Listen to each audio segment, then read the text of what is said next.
Next part of the program, which is having devotees offer homages to Srila Prabhupada. So years ago there was some study conducted and about fear, and it was said that the thing that people are most afraid of is death, and the second most thing they're afraid of is public speaking. So if you're a little bit nervous, don't worry, you're in good company. It's quite natural.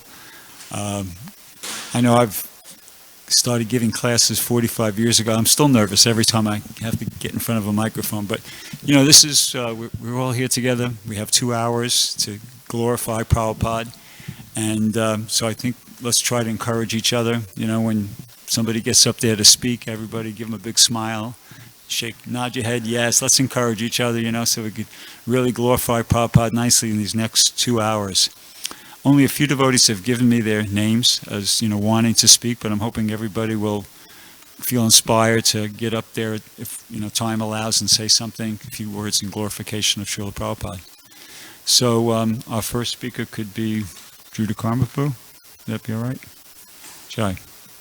Oh, yeah. 10 minutes. 10 minutes, does that work for everybody? 10 minutes sound like a good time? And you know what, if we run out of, if everybody does their 10 minutes, we have a lot of time left, we can hear more from, you know, we can kind of revisit. If somebody has some more inspiration, is that enough time for everybody who's prepared something? 10 minutes, approximately, you know? Okay, good. Okay, so our first speaker is Judah Klamper.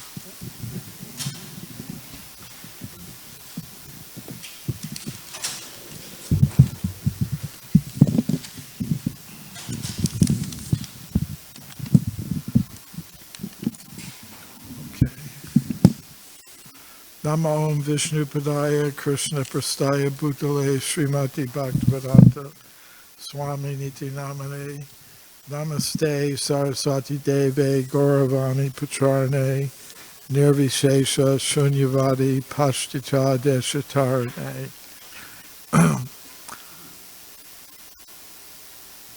All glories to your divine grace on this anniversary of your disappearance. We thought you'd never leave. Nobody could believe that a day would dawn that we would find you gone. We were left wondering what to do in an ISKCON without you. But if anybody looks, they can find you living in your books. So I read them every day in a meditative way. It's our private conversation. No, it's not my imagination.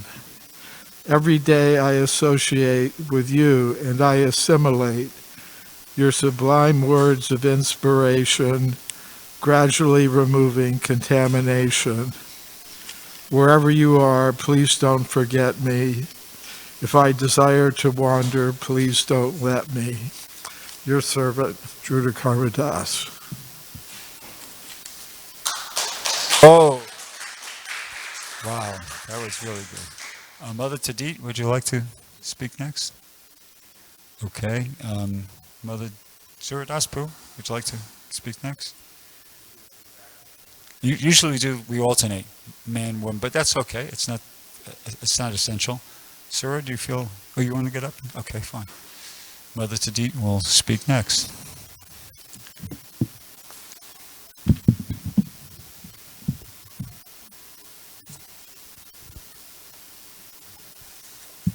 Namo Vishnu Padaya Krishna Prastaya Bhutale Srimati Bhaktivedanta Swami Iti Namane Namaste Saraswati Devi Gauravani Pacharane Nirvise Sinyavadi Paskata Destarni.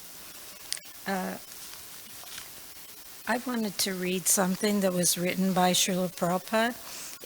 You probably are familiar with it. It was in 1958 on the Disappearance of Srila Bhaktisiddhanta, and it's quite long, so I'll just read a portion of it until time runs out.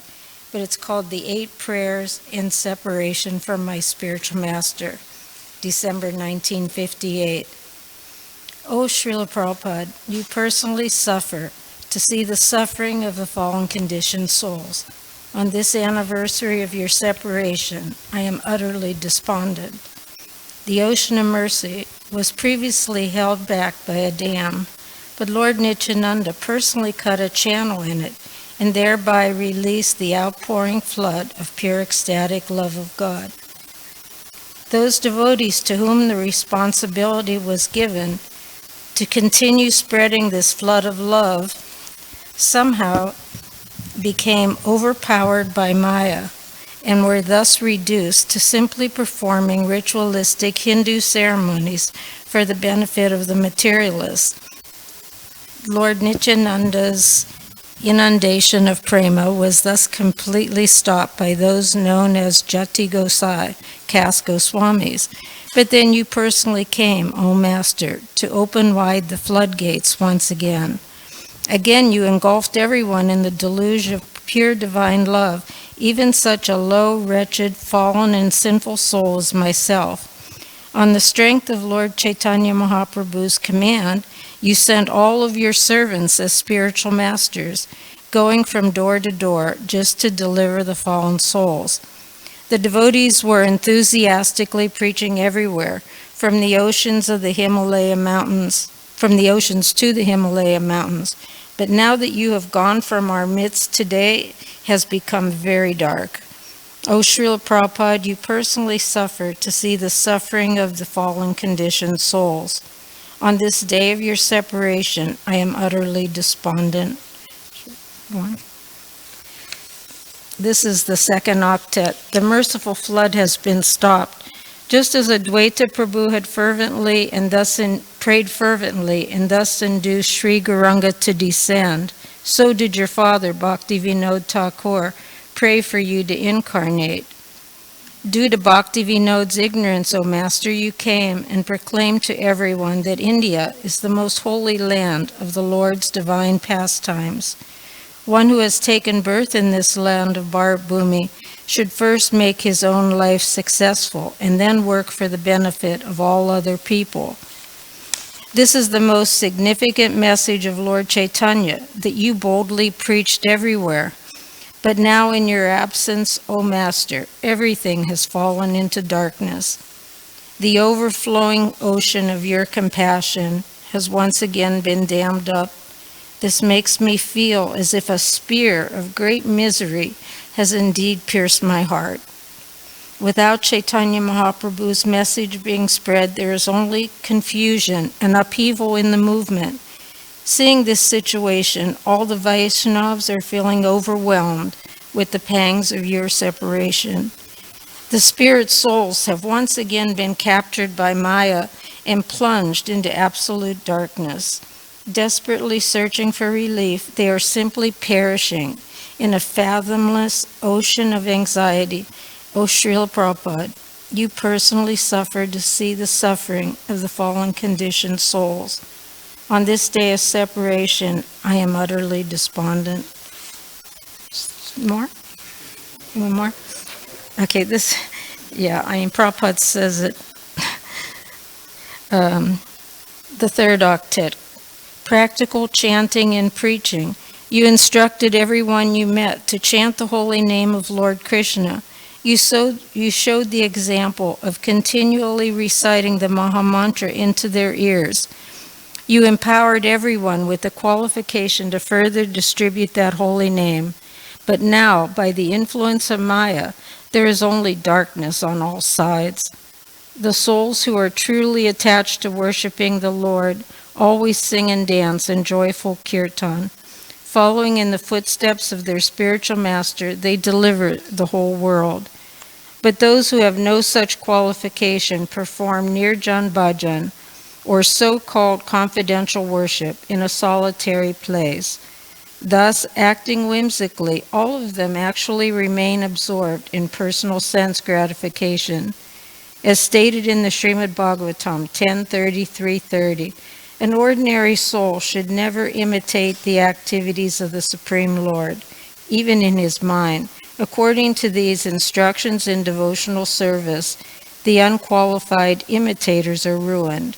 You preached utility as the principle, That is, one should act without attachment and use anything that is deemed appropriate in the devotional service of the Lord. In such detached devotional service to Lord Krishna, there should be a temple established in every house. But now just the opposite situation is apparent everywhere. O Srila Prabhupada, you personally suffer to see the suffering of the fallen conditioned souls. On this day of your separation, I am utterly despondent. Should I read more? Okay. So this is the fourth octet, called The Essential Purport Neglected. Everything regarding material prosperity as well as mystic perfection is fully present in your transcendental message. Because the residents of Raj have life, therefore they engage in preaching work. The resolute intelligence explained by Srila Vishwanath Chakravarti in his commentary to Bhagavad Gita 241 is now spoiled, since your disciples have become ensnared in the bewildering noose of Maya. Those disciples who were irresolute in performing devotional service according to your instructions have now divided your mission in many factions. It appears that the tigress of ambition for material name and fame has appeared and personally provoked this upheaval. The essential purport of your message obviously did not enter their ears. Oh, where will I get the strength to perform this Harinam Sankirtan? To chant the holy name of the Lord is the explicit command of my worshipful spiritual master. I could never honestly neglect that order. Your greatest acclaim is that you propagated the topmost religious culture. Anyone who accepts the holy name from you becomes spiritually qualified. If all those who attain this qualification were to go out and make disciples, then the miserable conditioned souls would all be delivered from this world of birth and death. O Srila Prabhupada, you personally suffer to see the suffering of the fallen conditioned souls. On this day of your separation, I am utterly despondent. Still? Okay, this is the fifth. The greatest mantra of all, consisting of 32 letters, is Hare Krishna, Krishna Krishna, Hare Hare, Hare Rama, Rama Rama, Hare Hare. People who are possessed by gross foolishness refuse to chant it. Your so-called disciple, the jackal named, disobeyed your final instructions to keep the mission united and thereby created a scandalous fiasco. The result of this philosophical deviation is evident to this day, as imitative sahajiyas are being worshipped as gurus in your temple. Is there a single temple to be found where your instructions are still being followed? As it is said, Punar Musika Bhava, everyone has again become a mouse. The lion's food has been stolen away by the deceptive tricks of the jackal, now caught in Maya's mighty clutches, and everyone is reduced to wailing and weeping. O Master, if you are merciful to us one again, then even though we are trapped here on the shores of the ocean of death, we will finally behold a change for the better. Then once again we can blissfully remember the holy names of Krishna, and once again we will have faith in your Vaikuntha messages. Once again you will make us dance in the pure holy name of Krishna. Thus you will personally dispel all this confusion caused by Maya. O Srila Prabhupada, you personally suffer to see the suffering of the fallen conditioned souls. On this day of your separation, I am utterly despondent. The preaching mission is scattered, the sixth octet. Continue dancing, singing, and performing Sankirtan in the association of devotees from the CCAdi Leela 792. These words spoken by Sri Chaitanya Mahaprabhu are especially nectarine. If we have complete faith in these instructions given by you, our spiritual master, then in the performance of Sankirtan, actual love of Krishna will be aroused in us. Without love of God, our tiny intelligence only becomes entangled in the network of Maya's delusions, because no one actually attained prema. Now there has been great upheaval in your mission. The whole world has become filled with impersonalists, and the Vaishnavas have given up the work of preaching that was entrusted to them and have simply gone off to perform solitary worship. The Vaishnavas were famous as Patita Pavan, deliverers of the fallen, but now this title has fallen into disgrace. Countless numbers of your disciples have left your movement. At such an inauspicious time, O Master, what can be done to repair the damage that is done? The beautiful garden that you had so carefully planted is now parched and withered away. O Master, please awake some good intelligence in this insignificant disciple of yours, so that my firm faith in your transcendental message may increase more and more. O Srila Prabhupada, you personally suffer to see the suffering of the fallen conditioned souls. On this day of your separation, I am utterly despondent. A seventh, distributing pure devotional process. The most magnanimous incarnation of the Lord is Sri Krishna Chaitanya, distributing the process of attaining love of God by chanting the holy names of Krishna.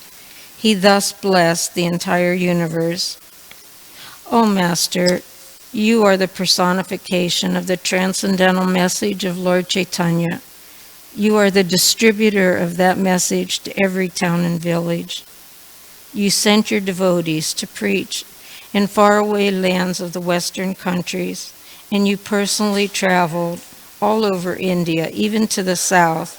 You preached the pure philosophy of Lord Gauranga in such a way that intelligent persons could understand, and you showed such great concern, O Master, in convincing all your adversaries.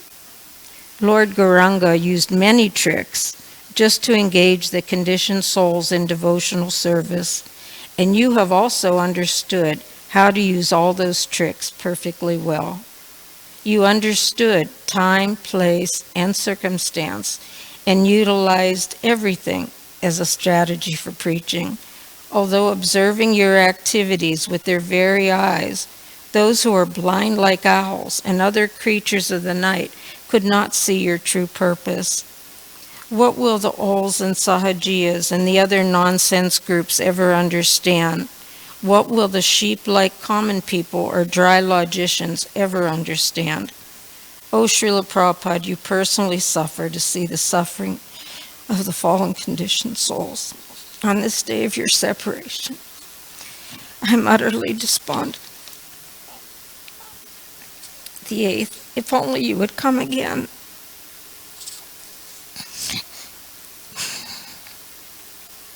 Lord Chaitanya's method of devotional service is not performed in solitude. You preach this again and again to your own devotees. Just as the Lord delivered Jagai and Madai out of his own causeless mercy, you explain to everyone that the same method of preaching work has to go on. The world has now filled up with many Jagais and Madais to deliver. Everyone is anxiously looking down the road, waiting for Chaitanya Nitai to come to their rescue. If at such a time as this you were to personally return to this world,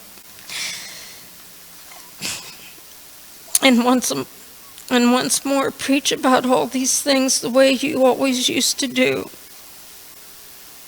if there were ecstatic preaching activities again taking place in every direction, then all the people as before would be stirred up in blissful excitement. Your profound shouting would cause the demons and atheists to flee, and your narrations of Lord Chaitanya's message would fill the hearts of the innocent souls. Again, the whole world would be excitedly bustling with good tidings, but as it is, in your absence, now there is nothing of value anywhere.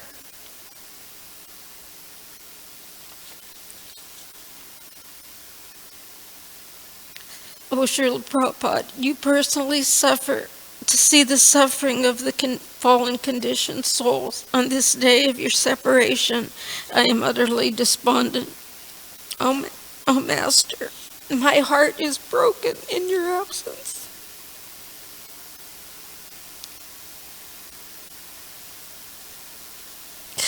This disciple named Abai has hereby revealed only a small token of his wretched agony of separation. Thank you.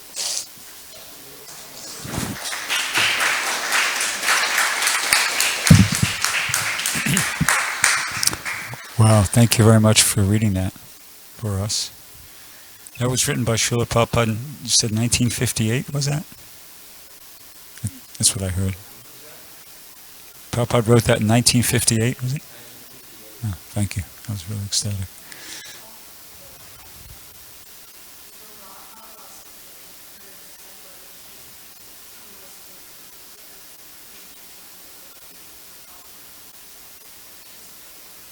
Yeah. Okay, so our next speaker will be Suradas.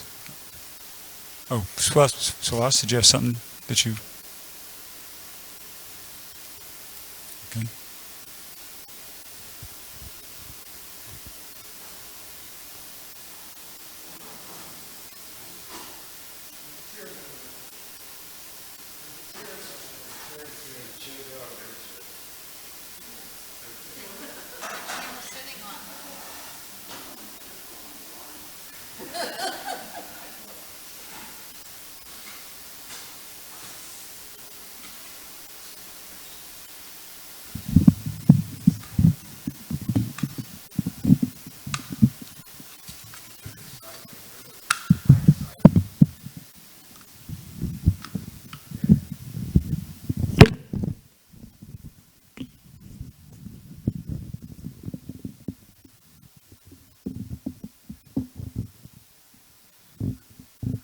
Namo Shvaraya Krishna Vasai Bhave Shrimati Bhaktivedanta Swami Niti Namane Namaste Saraswati Deve Gauravani Pracharne Nirvisesa Sunyavari Paschati Desatarne. So this is a memory of Srila Prabhupada, because on his disappearance day we also can remember him for our little bit of association we had with him. In 1975, some of the older devotees might have heard this, but none of the younger devotees did, I'm sure. In 1975, it was a Mayapur festival, and it was time to go to Fogel Ashram to take prasad at noon or 12:30. And someone asked me, will you guard Prabhupada's door in Vrindavan? I had never guarded Srila Prabhupada's door. What to speak, I had never been at that time in his quarters. What was beyond the door, I had no idea. So I said yes, being very eager for serving Srila Prabhupada personally. Even though I knew I wouldn't see him, I thought. I was reading the latest Bhagavatam that had just come out and thinking, I'm so fortunate to be in Vrindavan. I'm so happy. And all of a sudden I heard a bell ring. What do you call it? Physical bell. And I kind of wondered what it was, but I realized in my mind, it's not my problem. It's not my business. And the bell kept ringing. And I just kept reading, thinking I'm really happy in Vrindavan. Within a minute, Srila Prabhupada himself was at the screen door. and said, I am the spiritual master and you are the disciple, and I am ringing like anything, and I must come to you? I was like, Srila Prabhupada, I had no idea. I was making excuses rather than surrendering. And Prabhupada said, I am the guru and there are 6 of you. I was like, 6 of me? He said, and I must come to you? And then Srila Prabhupada said it again in another way. I am the guru, you are the disciple meant to serve, and I must come to you? He said, go get Pusta Krishna.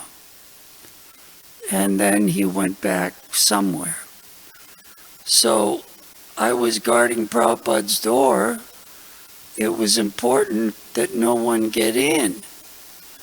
So that Pusta Krishna and all the devotees were at the Fogel ashram. I couldn't leave my post, I thought. So I saw some devotees, I called them over. International festival. Prabhu, you got to get Pusta Krishna. And I was like frantic. And they said, no entiendo, Prabhu. They were Spanish devotees, and they didn't understand a word I was saying, especially I was so frantic. So all of a sudden I heard the bell ring again. So I ran into the quarters. I had never been there before. And Srila Prabhupada said, go get Hari Sari. He's in the back. So I hadn't even offered obeisances because I was so frantic with making sure I served Prabhupada. I ran into a room and Srila Prabhupada said, no, the other room. I had gone into Bhakti True Maharaj's room, the servant's room, instead of the room that leads to the corridor. So I finally went, I said, Hari Sari, you got to get in there. Srila Prabhupada needs you. Something's going on. He said, just go back out in front and guard the door. I'll take care of it. So I left. I'm guarding the door and I'm nervous like anything, actually shaking. And Hari Sari comes and says, Srila Prabhupada's going to go to Bhagaji's for lunch. Bhagaji was a friend of ISKCON and Prabhupada, lived across the alleyway from our Vrindavan temple. So I told Hari Sari I was in complete anxiety for offending Srila Prabhupada. He said, take this umbrella and hold it when Srila Prabhupada comes out. You'll be holding the umbrella. I said, okay, thank you. So I took this big umbrella. It was a huge umbrella, and I'm holding it. And all of a sudden, devotees start coming back from Fogel Ashram. And Yasodhanandan and Guru Kripa Maharajas at the time said, what's going on, small timer? I said, Srila Prabhupada's coming. He's going to Bhagaji's for lunch. He said, what are you doing? I said, I'm holding the umbrella for Srila Prabhupada. And Guru Kripa came up to me and pushed me and grabbed the umbrella in Guru Kripa fashion. Then I thought, I can't do anything. I can't do the service of the umbrella. I couldn't go into Prabhupada's rooms properly. I I couldn't help Srila Prabhupada when he was ringing, like anything. So I walked down to the bottom of the stairs. At that time, Srila Prabhupada came out. I offered obeisances, full dandavats. And by Krishna's arrangement, Srila Prabhupada's arrangement, I came up as Srila Prabhupada was passing by, and in my heart,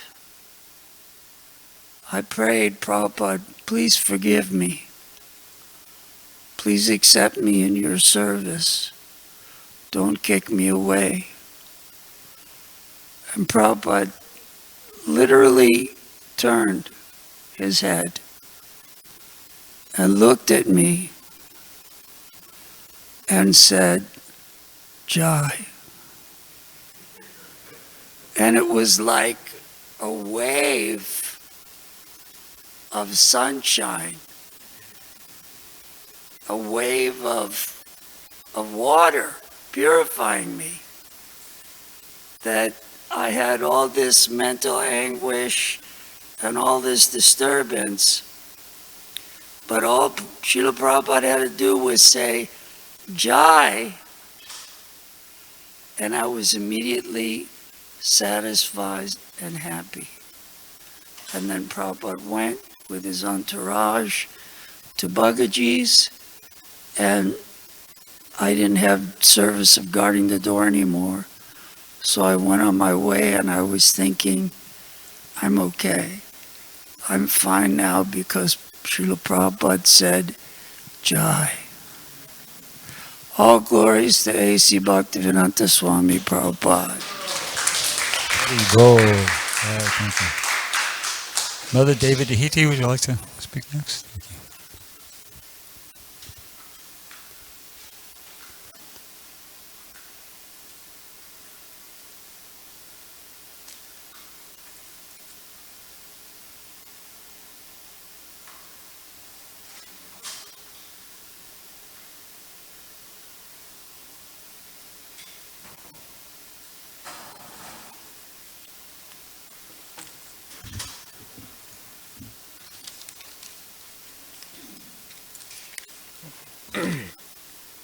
My dear Srila Prabhupada, it feels like millions of lifetimes since your lotus feet touched this earth. Your presence seemed like a second in time. Feeling you in my heart and remembering your words, instructions, and all your wonderful classes, mostly here in New Dwarka, in which you stayed for sometimes 3 months. You touched each of us like a thunderbolt, piercing through our hearts. You empowered us to carry out your desire to spread Lord Chaitanya's glories through Sankirtan. You satisfied us by your glance. Your disappearance has made me lifeless, walking around half dead. You were the light, the inspiration, the pulse through the Sankirtan movement. So grateful to be part of those years. Oh, when will I see your shiny effulgence? And when will I get to watch you play your kartals or gong on your majestic throne? Please bless me to attain devotional service and never forget your lotus feet. Thank you for giving me hope, life, your beautiful temples, your devotees, everything you gave us is simply wonderful. We are now enjoying all your hard work to make sure we had a place to come to worship and associate. Your Vrindavan temple was your grand scheme. Thank you, Srila Prabhupada, for giving us everything. Thank you, Prabhupada.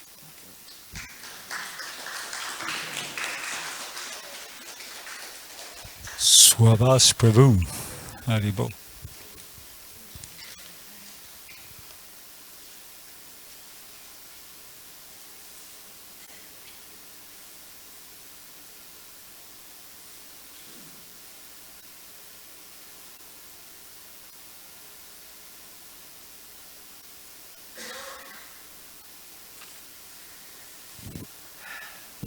Hare Krishna.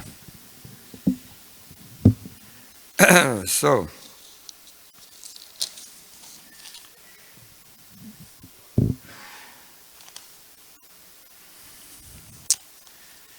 Namo Vishnu Padaya Krishna Stabale Simarvadi Vedanta Swami Tamani Namaste Saraswatim Gauravani Pacharani Nirvasesa Sinyavadi Paskachari Sitarani.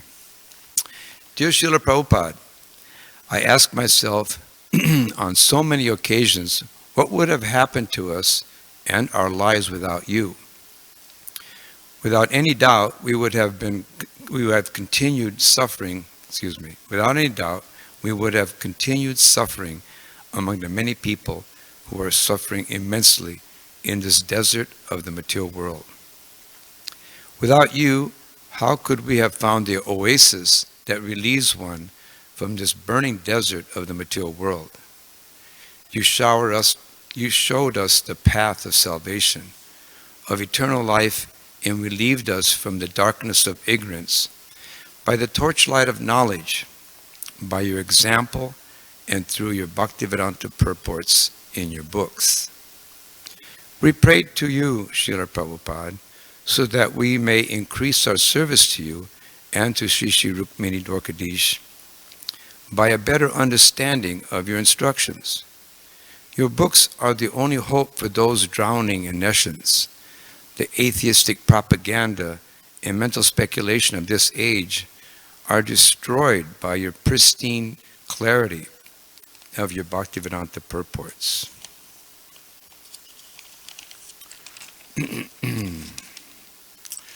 Srila Prabhupada, your glory is not in words alone. Your glory is living, expanding, and concrete. We, your devotees, and your grand disciples are living testaments of your supreme benevolence and vast spiritual potencies. When you were once asked if it were possible for you to perform miracles, you replied that we are your miracles. Certainly this is true. You have taken the most fallen, bewildered persons and transformed our lives. You have done what no one else could have done. You have given us life, the real life of devotional service. Srila Prabhupada, you have saved us from the cycle of repeated birth and death. If somehow or other, by your causeless mercy, we could just keep distributing your books and remember with appreciation your glorious pastimes, our lives will be ecstatic and completely successful. Srila Prabhupada ki jai. Hari Bol, thank you. Mother Brajarani, please.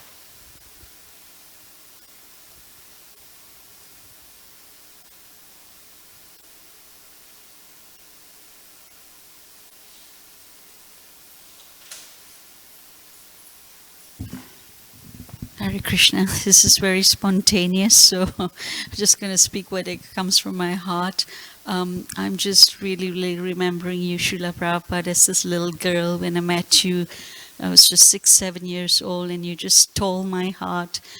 And all the various experiences you've given me, and how, what you've given us is just so out of this world that, we don't even need to eat or sleep or anything when you give us this, when we feel a connection with you and a connection with the service you've given us, the temples you built for us. I mean, I'm ever more appreciative being away from a temple. Yeah, definitely, as you enter in, you say spiritual abodes. They're just spiritual world, like you've just walked into the spiritual world and you forget everything else, and everybody's so blissful. It's nothing like the Hare Krishna movement. I mean, I've been here, we go visiting all different spiritual places just to see what it's like, but there's absolutely no experience like the transcendental experience you've given us, and all the different pastimes like Surya Prabhu shared, and amazing stories. I remember one of the Matajis, one of your disciples, Devaki Mataji, was telling me how when she first joined the temple, she didn't even know the pranam mantras. your pranam mantras, and everybody was rushing off to the airport because it's like, Prabhupada is coming, and they said, what do you do when he comes? You have to bow down and you have to offer his pranam mantras. She says, but I don't know the prayers. Can somebody please teach me these prayers? And he says, well, we don't have time. We're all so busy. We got to prepare for Prabhupada. So everybody rush.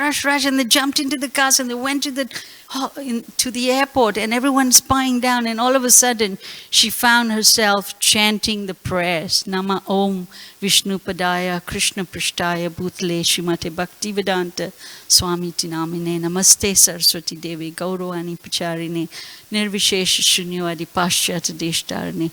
That's the power of just, connecting with you, having a sincere desire. The words just came out of her mouth. She couldn't believe it.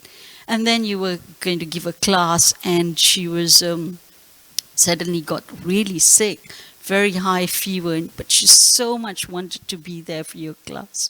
And all of a sudden, she saw this beautiful picture, I think, of Lord Vishnu, and, she just felt like Lord Vishnu was dancing in front of her, and she just felt better.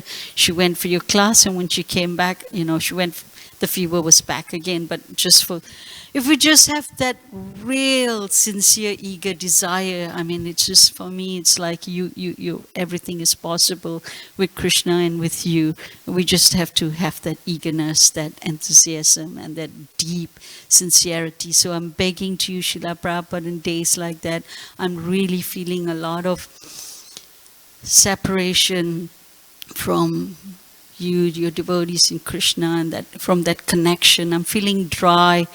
I'm praying and begging you on this day to please give me back that connection that you once shared with me. Thank you so much. Hare Krishna.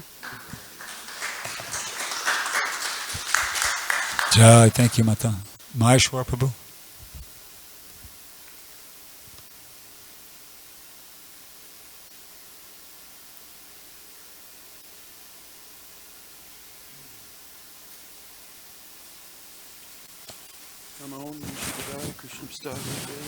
Bhakti Vedanta Swami Tinamine Namaste Saraswati Devan Gauravani Pacharane Nirvishesha Sunyavati Bhaskati Deshtarane.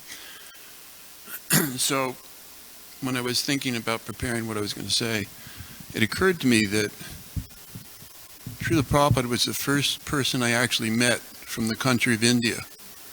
I was probably about 22 years old, somewhere in there. And I realized nobody in my high school, nobody in my college, I never met a person from India before. And so when I started reading his books, I had this impression that everybody in India must be like Prabhupada. And I actually held on to that thought well into my 2 or 3 years into the Hare Krishna movement. Even when I was working on a samadhi in Vrindavan, I went to Mathura once to get on a train to go to Jaipur or whatever. And I was so excited about talking about Krishna consciousness. It was some kind of event that had something to do with Ramchandra. And I was sitting in the train station, and somebody sat down next to me, and he could tell, back then I was wearing saffron, and he was curious, and I just started a conversation with him, and I just went, rah, rah, rah. I said, oh Lord, Ramachandra's appearance day, you know all about Ramachandra, you must know all about Ramachandra, blah, blah, blah, blah, blah. And I wasn't sensitive enough to realize that, he was patiently listening, but I was just so overwhelmed with presenting what Prabhupada had given me that finally when I stopped, he said, you're a very nice young man, but I am a Muslim. And it was like, it took me a couple of minutes to realize, oh yeah, I guess they're in this country also. So anyhow, since then, of course, my experience is kind of reeled back from that very naive situation. And now, of course, I'm in Ojai and I'm dealing with all sorts of people. But, everybody's heard their own versions of different kinds of yoga. Yoga's become like the fashionable way to sell anything. They have in Ojai, they actually have a thing called goat yoga. Somebody has some goats. So they actually say, come on over and do yoga with our goats. And they say, well, but wear something appropriate because he might poop on you while you're doing your yoga. And then they have gun yoga, they have candy yoga, they have wine yoga, they got chocolate yoga, they got swimming yoga, they got laughing yoga. Yoga is the way to go.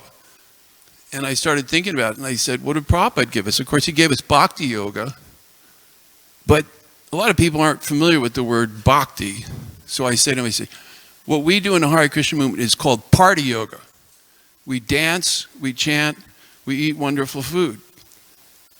And it seems very natural, and Prabhupada would say things like that. He would say, what is wrong with this? How can anybody object? We dance, we eat, and we eat prasadam, we dance, and we chant. But we're coming up on the holiday season now, where 2 big holidays, 3 if you include the Jewish holidays in there, but particularly Thanksgiving and Christmas are the big holidays in this country. But what do they do at Christmas? They cut down trees in order to worship, Shaktavish Avatar, which is like really environmentally off the wall right now, but somehow they're doing it. And what to think of all the trees that don't even get sold and they just get thrown right away, So how smart is that? And the same thing with, if you think about Thanksgiving, what do people do to give thanks? They go kill turkeys. So Prabhupada actually introduced a whole different way to think about, how to celebrate and how to have a good time. And we do it all the time here in the temple. We did it for the last 2 days. We did some extraordinary things. Built a beautiful Govardhan hill.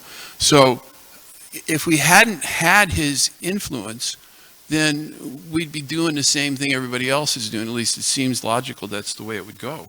And so many other things are there. So one of the things that we experience, Brajarani's right, one of the things that I do in Ojai, where we do together, is we go a lot of places just to see what other people are doing, try to understand better, because I feel like if I'm going to be presenting Krishna consciousness, I should try to understand what other people are doing. So recently we went to a really big, huge Hindu temple. I mean, this temple was over the top. I mean, just breathtaking.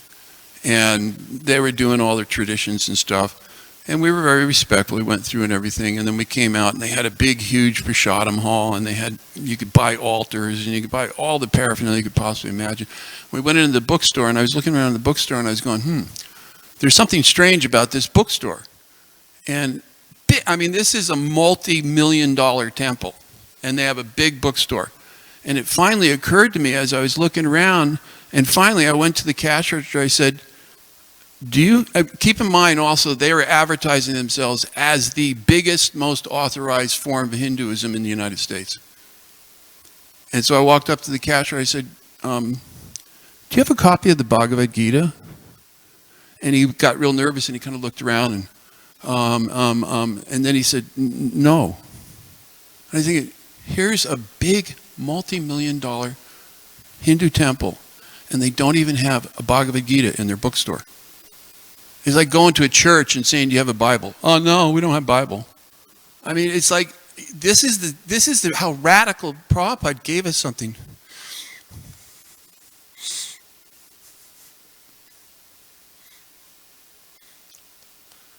He gave us something really extraordinary.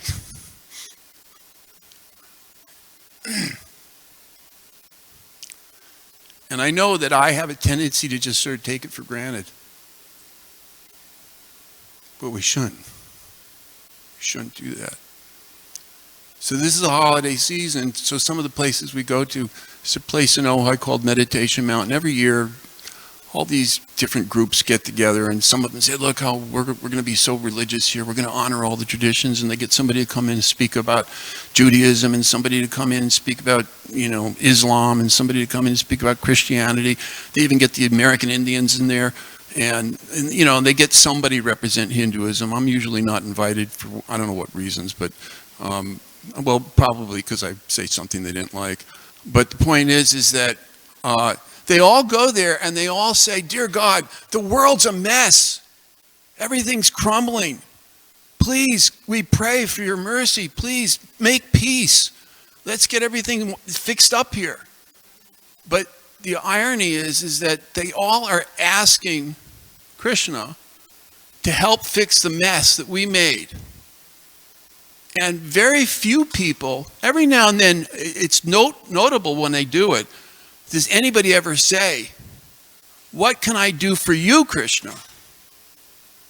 Everybody's there. The world's a mess. Please, God, please come down. We'll do, just come. On this day at least, once or twice a year, we recognize you're there and we know we're in a mess, so please help us. But Prabhupada taught us devotional service.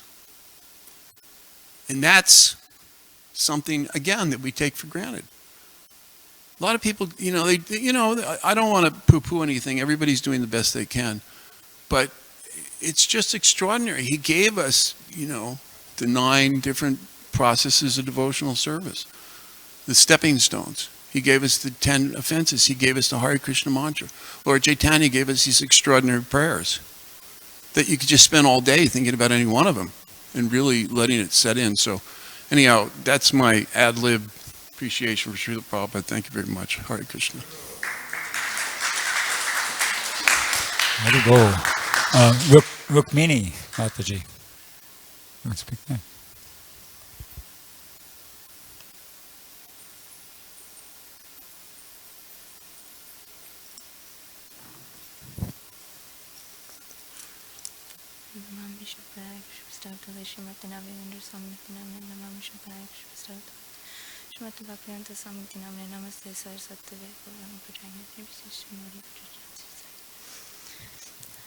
Hare Krishna. So I'm not qualified and I'm a neophyte, so I please beg all of you that you can make some sense from my nonsense chatter. Please give me all your blessings. Well, what can I say about Srila Prabhupada? My father is initiated by Srila Prabhupada, so I'm like the granddaughter of Srila Prabhupada. And I remember when I was young, I used to think he was still alive. I didn't think he had departed from this world. And, when you're young, you don't make sense of these things. So when I used to see his murti, I used to think he's there. And I would hear his lectures. I used to think he's still here. It wasn't until maybe I was like 5 or 6 years old that I found out he's no longer here. And I remember feeling so devastated. And I was thinking how I should have been born sooner. I could have gotten the chance to meet him. But then I realized that he left us this grand movement, and he left all his disciples, because they say that the disciple is the representation of the guru, and I can see him in every one of his disciples. All the Srila Prabhupada disciples, he's present through you, all of you, and it's so wonderful that in this temple, New Dwarka, we have so many Srila Prabhupada disciples, and we get to take their association and their blessings, and it's like having Srila Prabhupada here. Also, from his books, his lectures, he's still very much alive here in his temple. And in middle school, I remember writing a poem about the feelings I felt when I found out that Srila Prabhupada was no longer here, so I just wanted to read that really quick. So sorry if it's not too good. It's a middle school poem. So, when you left, the whole world wept. For without you, we can't go on. You lit my world. It's sad you're gone. You are my sun and moon, my balloon that I wanted to hold on to forever. You opened my eyes. You were so clever. When you said goodbye, all I could do was stand and cry. When you left, time stopped. Everything dropped. The birds stopped singing. The trees stopped swinging. The wind was still. My heart was ill. The earth was crying in the form of rain from all the pain, knowing you were sleeping while we were weeping. Come back. We're under attack from pain and sorrow, knowing there's no tomorrow, for without you there is no life. It's like my heart was stabbed with a knife. I will miss you the most. You are so close to my heart. You are a work of art. Farewell, my dear friend. This is the end. Even though you're gone from sight, you're eternally in my heart both day and night. Wishing you all my love. I will see you soon in the world above. So thank you so much, Srila Prabhupada, for giving us this movement. And we can truly see that he was no ordinary soul for everything that he did, the way he came here, and with nothing in his hands.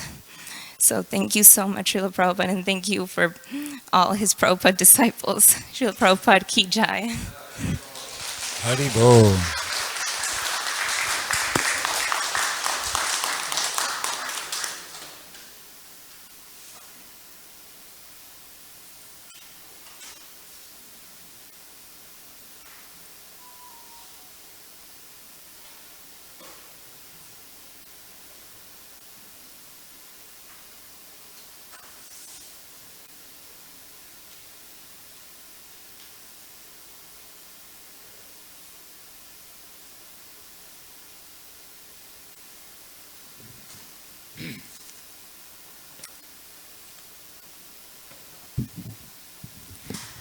Namo Vishnu Padaya Krishna Pastaya Bhutale Shrimati Bhakti Vedanta Swami Namane Namaste Saraswati Devi Gauravani Pacharane Nivashesha Sunyavari Paskacharistani. So I'm going to begin my homage by showing everybody a 1.5 minute video. I have to explain a little something about it first. It's a video that was done by a devotee named Mahotsaha. He's probably the biggest book distributor in North America. And he's making an appeal on this video, so for some help. But you can kind of not pay so much attention to that part of it. That's not why I'm showing it. The reason I'm showing it is because probably, I would say most of you aren't aware of the activities that he'll be describing. And they're very amazing. And they show how much Srila Prabhupada's movement is alive and well in certain places. And it's when I watched it, I felt very inspired. I felt it was like really, this is a very practical way to glorify Prabhupada, what they're doing. So I just wanted everybody to see this. Hopefully you'll feel as enlivened as I did upon watching it.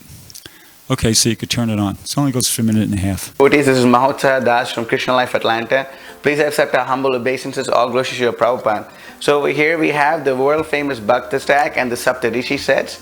Distributing these two sets, we were able to be #1 in America last month. And last year we actually distributed 5,000 of these beautiful Bhakti stacks during the Prabhupada Marathon. Our goal is to double or triple that figure. And with the skyrocketing book distribution scores that we are producing, we only have one problem. And the problem is that we are not able to tie as many books as we need in order to distribute them. It takes 20 devotees 2 hours to tie 300 of these Bhakti stacks and Saptarishi sets.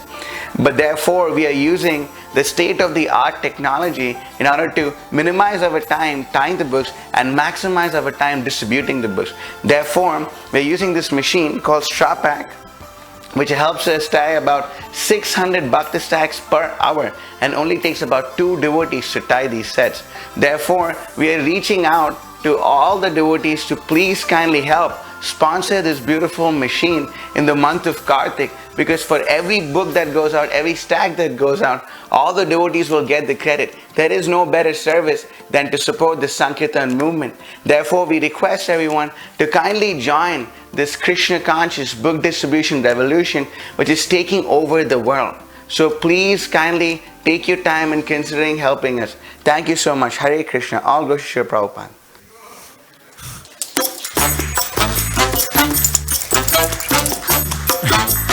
Really ecstatic. It seems like everybody enjoyed that.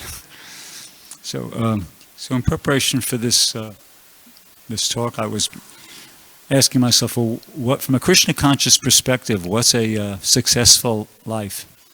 And the thought that I came up with was, well, if somebody's able to love Krishna the way the residents of Vrindavan love Krishna, that seemed like a pretty solid answer to me. And then I thought, okay, well, this is, 2021. So if I had to give a name of somebody in recent history who met that criteria, somebody who loved Krishna the way the residents of Vrindavan love Krishna, whose name would I give? What do you think? Srila Prabhupada, But then somebody might say, well, how could you say that, though? Because, the residents of Vrindavan, they were in a rural village, taking care of cows. And Srila Prabhupada's activities were completely different. He wrote books. He traveled around the world and gave lectures. He initiated disciples. But that's superficial in the sense that, in essence, they're the same. The only thing the residents of Vrindavan were concerned about was how to please Krishna. And the only thing that Srila Prabhupada was concerned about was how to please Krishna. So, in essence, they're the same.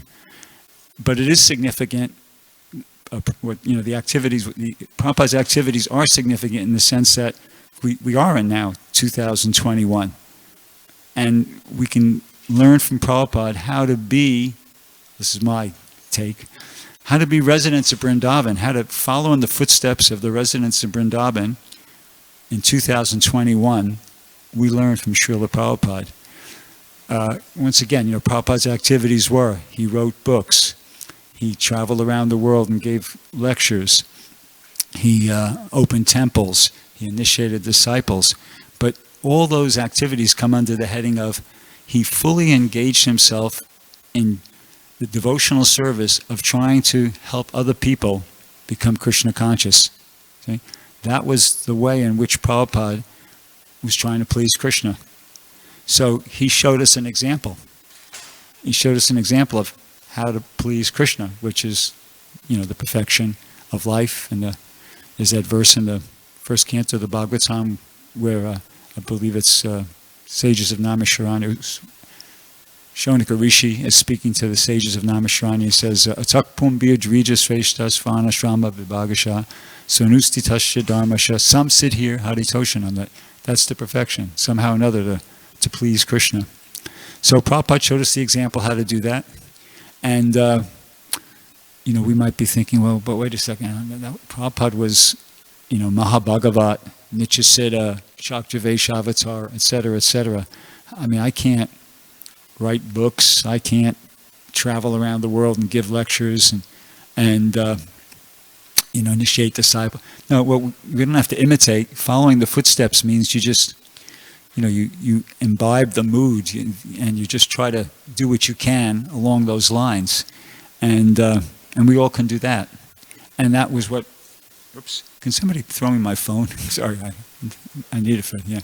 We could all do that, and that's actually something that Prabhupada wanted us to do, and he'll be pleased by doing that. And so it's two things. I mean, they're both really the same thing, that, pleasing Prabhupada, that's how you have a successful life, and that's what Prabhupada did himself. So I'll just read this paragraph from the Chaitanya Charitamrita. It's from the Adi Lila, chapter 17, text 86, I believe. So Prabhupada says, the members of the International Society for Krishna Consciousness cannot even call themselves Brahma Bandhus.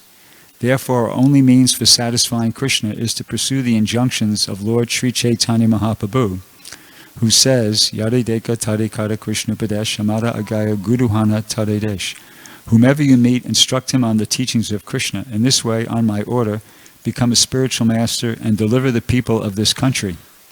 Simply trying to follow the orders of Sri Chaitanya Mahaprabhu, we speak to people of the world about Bhagavad Gita as it is. This will make us qualified to satisfy the Supreme Personality of Godhead. So, it's kind of like Prabhupada gave us the example of how to please Krishna, how to love Krishna the way the residents of Vrindavan loved him in this day and age.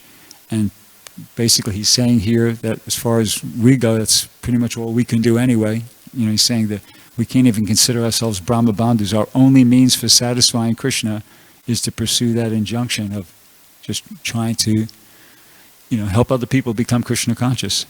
And of course, there's no one way to do that. There's so many different ways in which, one can attempt to do that. But by doing that, we'll be following the footsteps of Srila Prabhupada, pleasing Srila Prabhupada, and perfecting our lives. So thank you very much. Hare Krishna. Jai.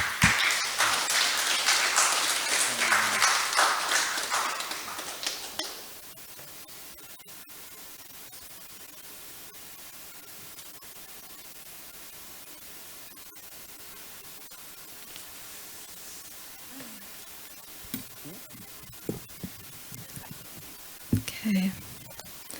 Nama Om Vishnuvadaya Krishna Pastaya Bhutale Srimati Bhakti Vedanta Swaminiti Namane Namaste Saraswati Devi Gauravani Pacharne Nirvasesha Shunyavadi Paskaja Dishtarne. My glasses on. My dear Srila Prabhupada, there is no doubt that when you left our physical presence 44 years ago, our hearts were broken.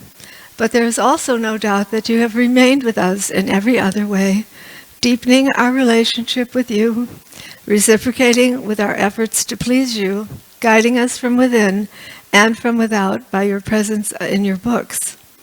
Who can understand the compassion of a pure devotee like you, Such was your love for the conditioned souls that in 1965, at almost 70 years of age, you came alone to New York City with 40 rupees, knowing no one, lived in the Bowery, endured a bitterly cold winter and countless austerities just to deliver the suffering souls in the West.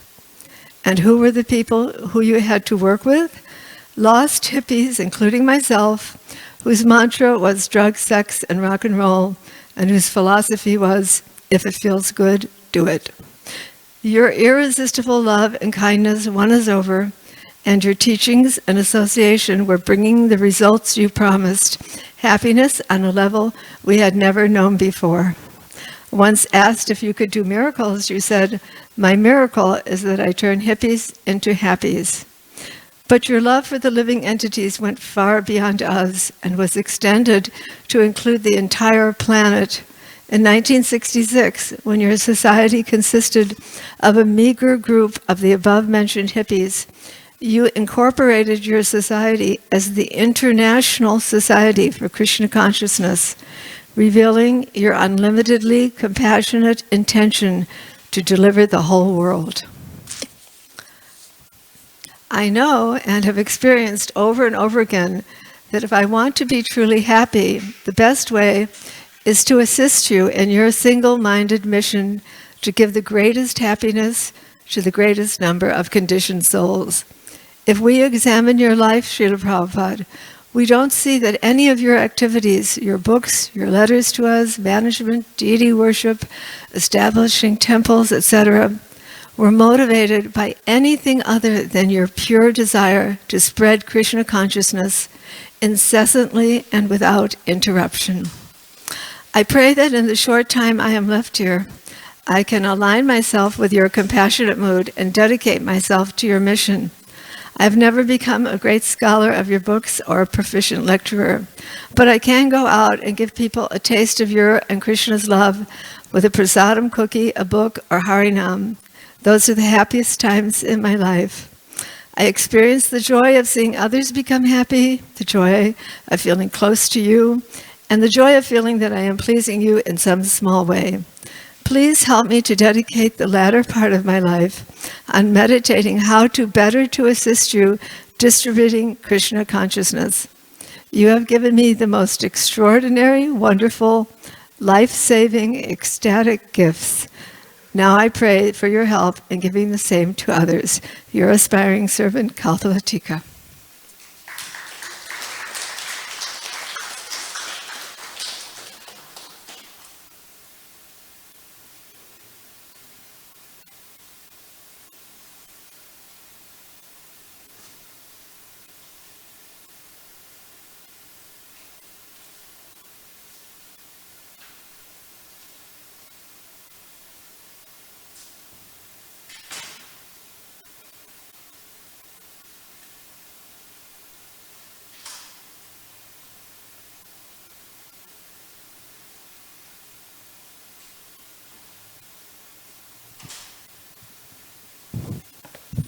Hare Krishna.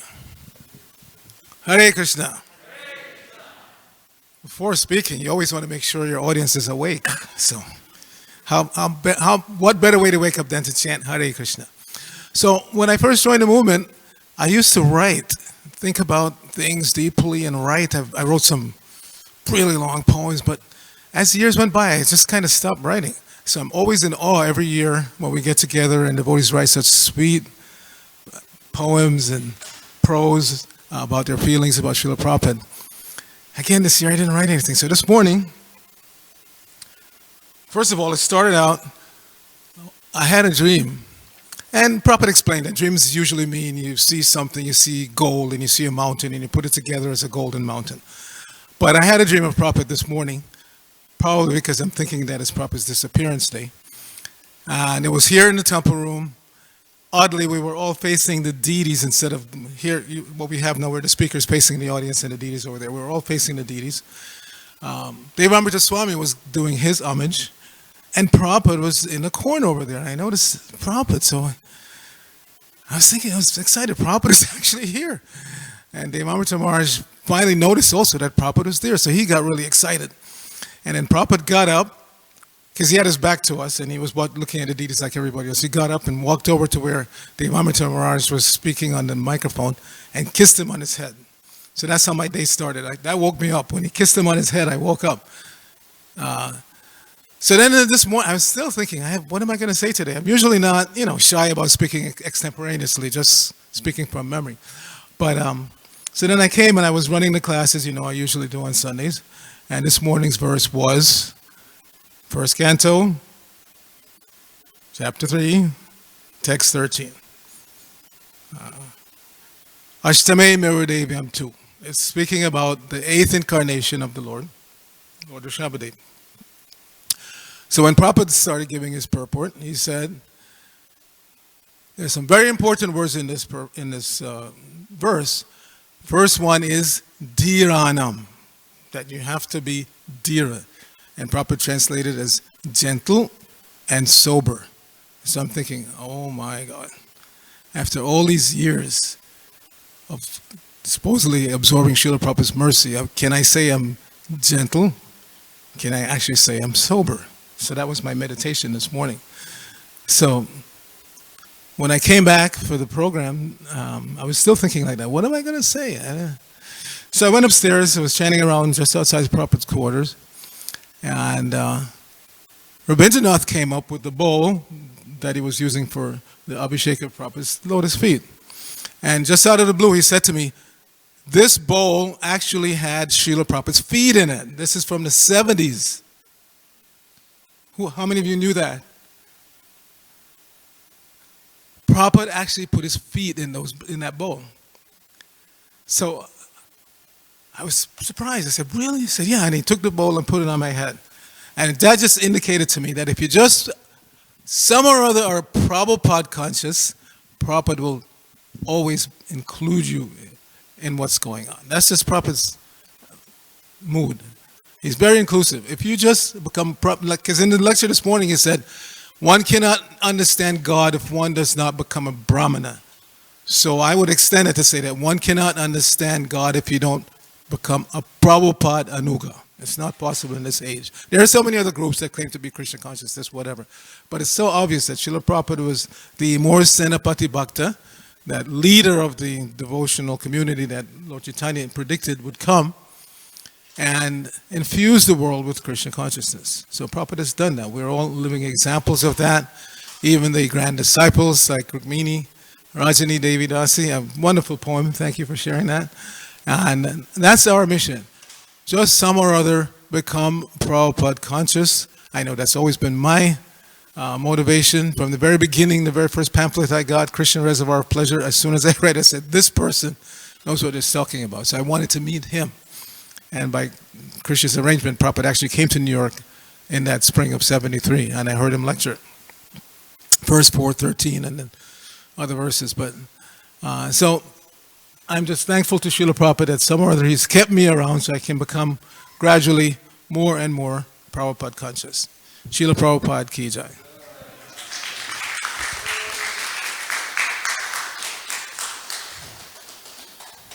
Okay, so that exhausts the people who actually came to me and told me they indicated they wanted to. Okay, Prabhu. Yeah, sorry, Ananthavala. Sorry. Yeah, go please.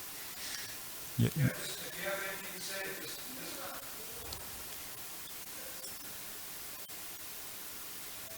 Okay. Madhav Mahotsava is going to be our next speaker. Thank you. Hare Krishna.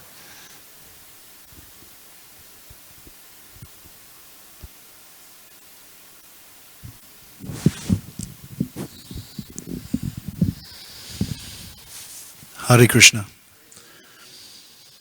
Today I didn't write anything and I'm not very eloquent, but I just wanted to express my gratitude to Srila Prabhupada for giving Krishna consciousness to my parents so that I had a habitat to grow up in, and for having so many wonderful disciples who were so tolerant of me growing up and constantly trying to give me their causeless mercy. And I always wonder that, I'm so much trying to escape or get away from Krishna consciousness or forget Krishna, but they're always trying to help me remember Krishna and educate me in the process of Krishna consciousness, give me opportunities for service. And I didn't understand, like, why would you do that? Why would you put up with the headache of trying to get somebody to become Krishna conscious? It seems like it's like a thankless task when somebody once is not showing gratitude or has so many bad habits, and later in life I started hearing Srila Prabhupada's lectures, and I understood that that's what he showed. That's what he modeled for them, his causeless mercy and constantly trying to encourage them in their Krishna consciousness. And that's why his disciples are so merciful, so kind to give the opportunity for Krishna consciousness to fallen rascals like myself. And I wanted to also say thank you to Srila Prabhupada for establishing the Gurukul system. That may not be something that's said enough, but in my case, it really just saved my life because it created the foundation for Krishna consciousness within my heart. And although after growing up in Krishna consciousness, I went out in the world and kind of tried things out and see what was on the other side of what was out there. When I got crushed by the world, I realized that Krishna consciousness is really valuable and special, and that's when I started to hear Srila Prabhupada's lectures. And I always used to hear growing up, Jai Srila Prabhupada, Srila Prabhupada is great, but until I heard his lectures, I didn't understand just how great Srila Prabhupada is. And I still don't understand. I think I'm going to spend my whole life re-understanding and reappreciating and realizing what I've actually been given as a second generation aspiring devotee in ISKCON. And I have to reflect on my life that I've been really blessed so much with all these wonderful service opportunities, the Hare Krishna mantra. Somebody can become happy just by chanting Hare Krishna. If you spend a little over 2 hours every day, then it doesn't matter what your material situation is, but just to become happy and peaceful by this simple and very sublime process. So, I'm just very, very indebted, and I'm hoping that today, after saying thank you, that I can be blessed by the devotees and Srila Prabhupada, that I can do something useful to spread the Krishna consciousness movement and pass on the great gift that I've received. So, thank you very much. Really appreciate that. Brajapati Prabhu.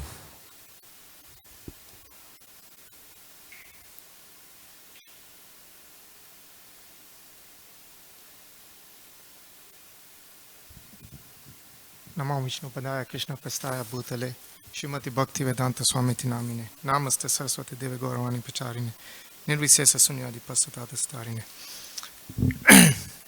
I realized that since I'm second generation, that we are going to be serving Srila Prabhupada in eternal separation. Because we never got the chance to see Srila Prabhupada in person. So our relationship with Srila Prabhupada, the second generation, will always be under eternal separation. And there's a lot of challenges in this material world. So I also realized from Srila Prabhupada's purpose that true love means true sacrifice. So there are many times that I contemplate, what am I doing here? What am I doing in this movement? What am I doing in this temple? There's a lot of challenges because Maya Japati Adare. Maya is always there to get hold of you at every moment. But then you look at all the senior Vaishnavas here, and that there's a lot of Srila Prabhupada devotees. And just like we heard from previous devotees in their offerings, that, we are fortunate that we have a lot of Srila Prabhupada disciples here. And through them, we see Srila Prabhupada. But then, I also remember when I was in New York, and I went to the park where Srila Prabhupada started this movement, and I looked at that tree. Fortunate New York has now acknowledged that that tree is mentioned as the place where Hare Krishna movement started. And then I come to this temple, and this is literally the first temple of Srila Prabhupada. In fact, the deity here of Srila Prabhupada is also the first deity. And then I look around and I see all the stalwarts in the temple. I see Brigupati Prabhu, Prabhupada disciple, going out and doing book distribution. I look at Sawaz Prabhu, the longest serving temple president in the movement today. I look at Mayapu Shashi Prabhu. I've been here now for 5 years. I've never seen Mayapu Shashi Prabhu ever miss one day of his service. In fact, he is also right now making sure that this program is going on LA Live. Then I look at stalwarts like Archita Prabhu, who is doing BBT translations and, helping there. Then I look at Rabindranath Prabhu, our head Pujari. And then my question comes to me, this is the first temple, where is the second generation? Look at this temple room right now. It is mostly Prabhupada disciples. Where is my generation? In fact, yesterday I was speaking to another senior Srila Prabhupada disciple, I don't want to mention the name, and the question is continuation. The question is succession. The question is who is coming forward to take over these responsibilities? And then the questions start coming to my mind. That here I am, do I want to be in this temple, or do I want to be here 10 years down the line when the Prabhupada stalwarts are no longer here? Who is going to carry this movement? Who is going to carry the service of the deities? Who is going to be here to even glorify Srila Prabhupada on his disappearance day? In fact, surprisingly, I even already get devotees coming to me and asking me that we are Nitya Sevas, make sure that our Nitya Seva continues. And I don't know if I will even be there. So these are the challenges. So sitting here, I am also contemplating day in, day out, that where is the commitment going to come for the next generation to take over these key positions, key responsibilities that we have. We have Ratnabhushan Prabhu cooking day in, day out. Cooks one festival, goes to another festival. Where is the next person going to be? Where is the Rath Yatra man going to come from? Who's going to build our carts? Who's going to hold these festivals? These are the questions that keep on challenging the status quo in someone like me. And as much as you have the strength that Srila Prabhupada is there, introspectively we need to be thinking, what are we going to do for Srila Prabhupada? And does that mean just cheap talk, or does it mean action? True love means true sacrifice. So sacrifice means, are you ready to sacrifice? Are you ready to surrender? And today, on his disappearance day, I just want to get and seek the strength that we have that strength in my generation, that we can continue glorifying Srila Prabhupada from this great temple of his every day. Hare Krishna.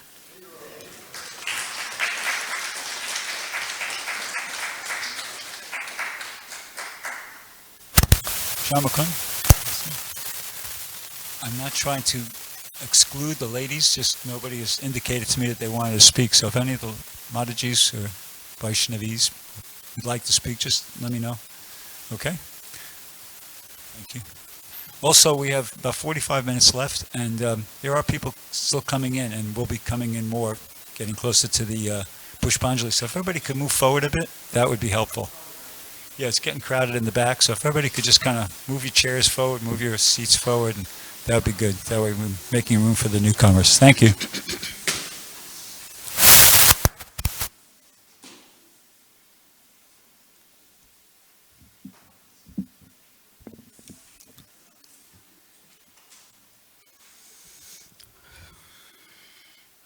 नमः ओम विष्णुपादाय कृष्णप्रेष्ठाय भूतले श्रीमते भक्ति वेदांत स्वामिनिति नामिने Namaste Saraswati Deve Gauravani Pracharine Nirvishesha Shunyavadi Paschatya Deshatarine. When I first came in contact with Srila Prabhupada, it was through one of his disciples. So I was always thinking that how great must be Srila Prabhupada that he has created such an amazing disciple. So I was always wondering, and I was always thinking, Prabhupada must be so great. Then when I started reading about Srila Prabhupada, that how was he in his previous life, I always loved one of his qualities of being an expert in each and every field. Srila Prabhupada was never lethargic to know something. Srila Prabhupada was never lethargic to take action. So I started reading about his charitra, about his biography.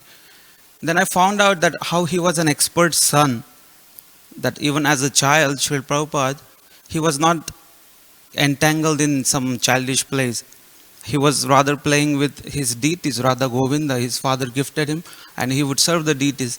And also, his father also one day brought a Jagannath cart, made a beautiful cart for him. And then Srila Prabhupada had Ratha Yatra. So I was thinking, such a beautiful son. And when later on Srila Prabhupada went to the Scottish Church College, he was an expert student. So I was thinking that here I'm also going to a college, and I was thinking that I should renounce everything and just, in the name of spirituality, embrace lethargy or like a relaxed life. But Srila Prabhupada was so expert even when he was studying in college. One time when he was studying the law in Scottish Church College, the teacher was blaspheming the Hindu philosophy. He said, "You Hindus, most of you are so illiterate that you don't know, you talk about the law, you talk about the law of karma. For any law to take place, for any punishment to be given, there has to be a witness. Where is the witness in terms of law of karma? If I commit some crime, if I murder someone, then where is the witness?" Srila Prabhupada, as a student, immediately said, "Excuse me, sir." The teacher said, "Yes." Srila Prabhupada said, "Our most basic scripture, Bhagavad Gita, talks about the witness. Krishna is there in the heart of each and every living entity. And Krishna is watching every action. So Krishna is witness. There is God who is witness, who gives the punishment." So I was thinking that Srila Prabhupada, even before he got initiated, he was completely always situated in knowledge. And that tells us that Srila Prabhupada is not an ordinary person. He is a Nitya Siddha Bhakta. Archita Prabhu was saying, and Lord Chaitanya Mahaprabhu, he predicted that I am going to send a Senapati Bhakta in the future who will take this mission. And then I was also thinking how Srila Prabhupada was an expert Grihastha also. He did not run away from the responsibilities just in the name of spirituality. He carried on all the duties. He carried on all the material duties, but with spiritual goal in the mind. So that is very important for us to understand, that not to just neglect our duties, but at the same time not get engrossed in the material duties. Always have the spiritual focus and spiritual goal. And later, as we know, that Srila Prabhupada, when he became the disciple of Bhaktisiddhanta Saraswati Thakur, and when he went to Vrindavan with his Guru Maharaj, when Bhaktisiddhanta Saraswati Thakur took a lot of devotees in Vrindavan, most of them were going here and there, they were doing parikrama, they were enjoying the beautiful places of Vrindavan. And when there was time that Bhaktisiddhanta Saraswati Thakur was actually giving classes, he wanted to give discourses on Bhagavad Gita and Bhagavatam. That time, there were not many people there, but Srila Prabhupada was sitting in the front. And Srila Prabhupada says that that was the moment I was marked in the eyes of my Guru. Srila Prabhupada said that when my Guru Maharaj saw that this boy, all he wants is to understand. He's so much there to listen carefully and understand the philosophy. So Srila Prabhupada was an expert disciple. And later on, as we know, Srila Prabhupada was definitely, he became the most expert guru. He came here at the age of 70. For all of us, he did not have to come because he was living in Vrindavan. He was living a beautiful life. I mean, all of us, our goal is ultimately to go to Vrindavan. Our goal is to ultimately to go and live a beautiful life in Goloka Vrindavan. Srila Prabhupada was already living a beautiful life in Vrindavan, but for all of us, he came out of that comfort zone. So we should remember Srila Prabhupada's sacrifice and how he was an expert guru. One time, one of his disciples was living in Vrindavan for a long time. Srila Prabhupada visited Vrindavan and the disciple was there. And after Srila Prabhupada went around the world, different temples, preaching, and Srila Prabhupada came back to Vrindavan and he saw this disciple was still there enjoying in Vrindavan, relaxed. So Srila Prabhupada called him and he said, I've been seeing for many months you have lived in Vrindavan. How about you go and preach in Sri Lanka? So Srila Prabhupada was encouraging him to go out of Vrindavan and preach. This disciple said, because he didn't want to go, so he said, Srila Prabhupada, Sri Lanka is very small country.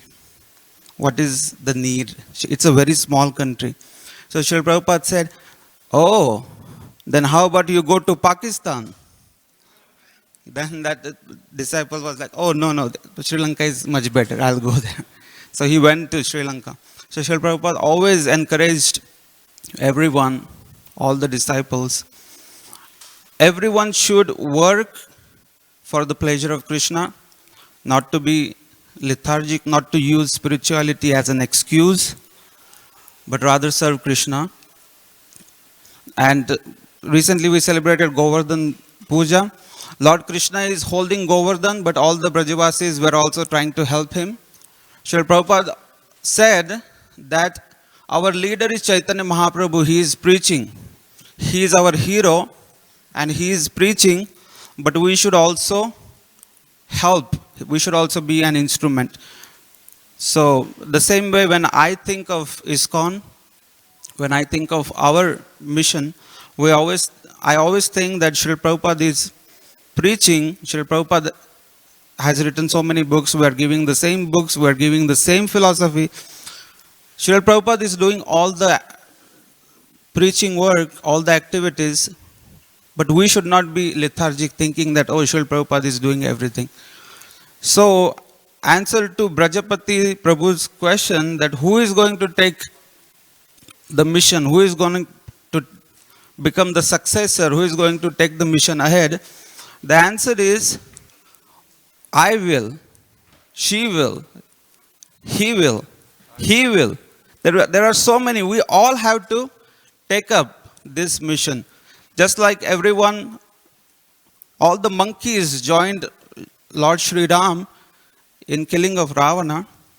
Lord Ramachandra would have killed just in one arrow from Ayodhya itself. He would have just killed Ravana.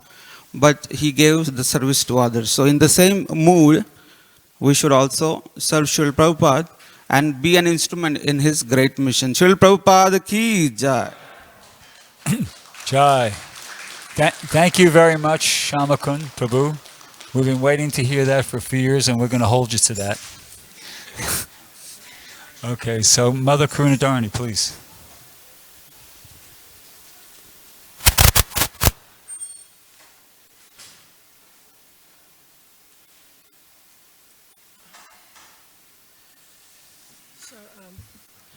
I'm feeling a great debt to you, Srila Prabhupada, especially to your disciples. My husband is your disciple, and just like all of the God brothers and God sisters of Srila Prabhupada, he's shown me unlimited kindness. despite all of my problems. And my Guru Maharaj also has shown me so much kindness in understanding my troubles and helping me through whatever difficulties I've had. And all the Prabhupada disciples in this community have tried to accommodate me here in spite of what difficulties they've had with me. And I want to use this as an opportunity to apologize to Mother Tadit, Suvas Prabhu, Rabindranath Prabhu, Gunavati Mataji. I haven't been my best in the last few years at least. And I want to use this as a time to offer my sincere regret and apology for mistakes I've made, and due to being in the mode of ignorance, and I'm still experiencing the mode of ignorance, so I'm not going to promise you I can get better that fast, but I'm trying. And I've had the unique responsibility to be able to serve here without worrying about finances, about management, about the day-to-day problems. And there are a lot of day-to-day problems, and I witness them, and I see what the temple managers have to go through, and I feel strong, great feeling, empathy for that. And I want you to know that. And I've had several dreams about Prabhupada, speaking more directly about Prabhupada in my life. When I was a Bhaktin, I got a copy of Life Comes from Life, and there's pictures of Prabhupada on that book walking on Venice Beach with his disciples, discussing science and so forth. And it's a wonderful book, Life Comes from Life. And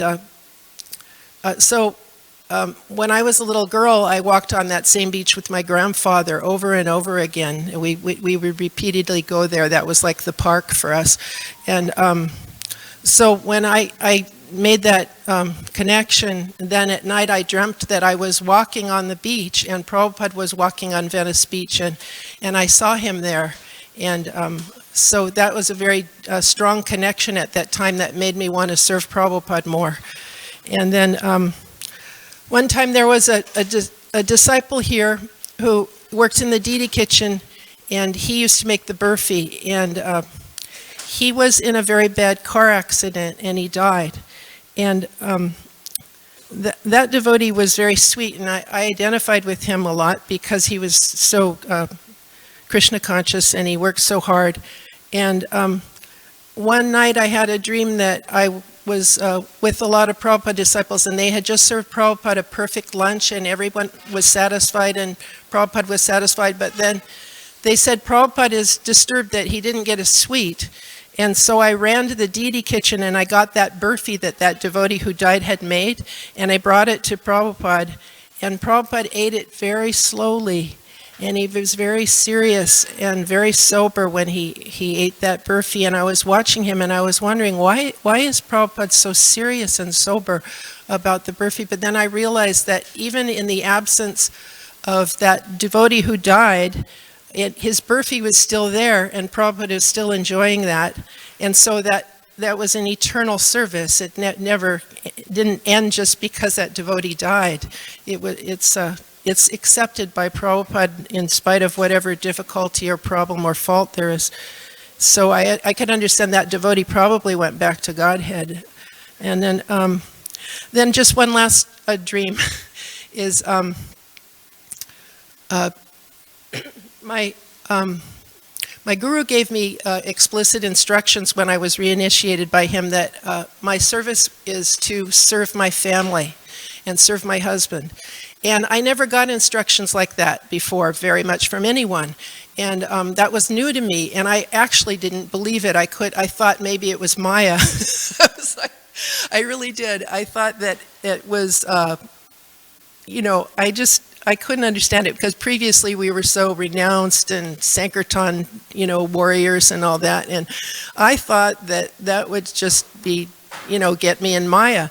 And we just heard in Bhagavatam class this morning, Prabhupada said that the first duty of the wife is to serve the husband. The husband, he takes the education, he becomes adept in spiritual practice, and then he guides the wife. So I thoroughly understand that now, but it wasn't emphasized in the beginning, so I have, a lot of problems because of that. So anyway, as the years have gone by, I've done that.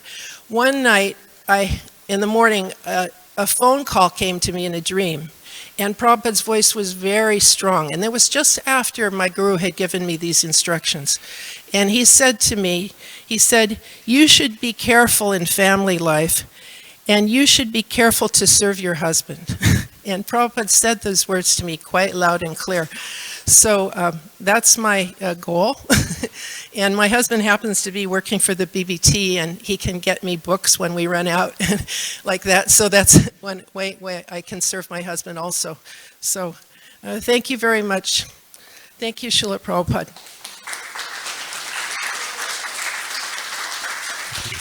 Our next speaker will be Ananta Vilas Prabhu.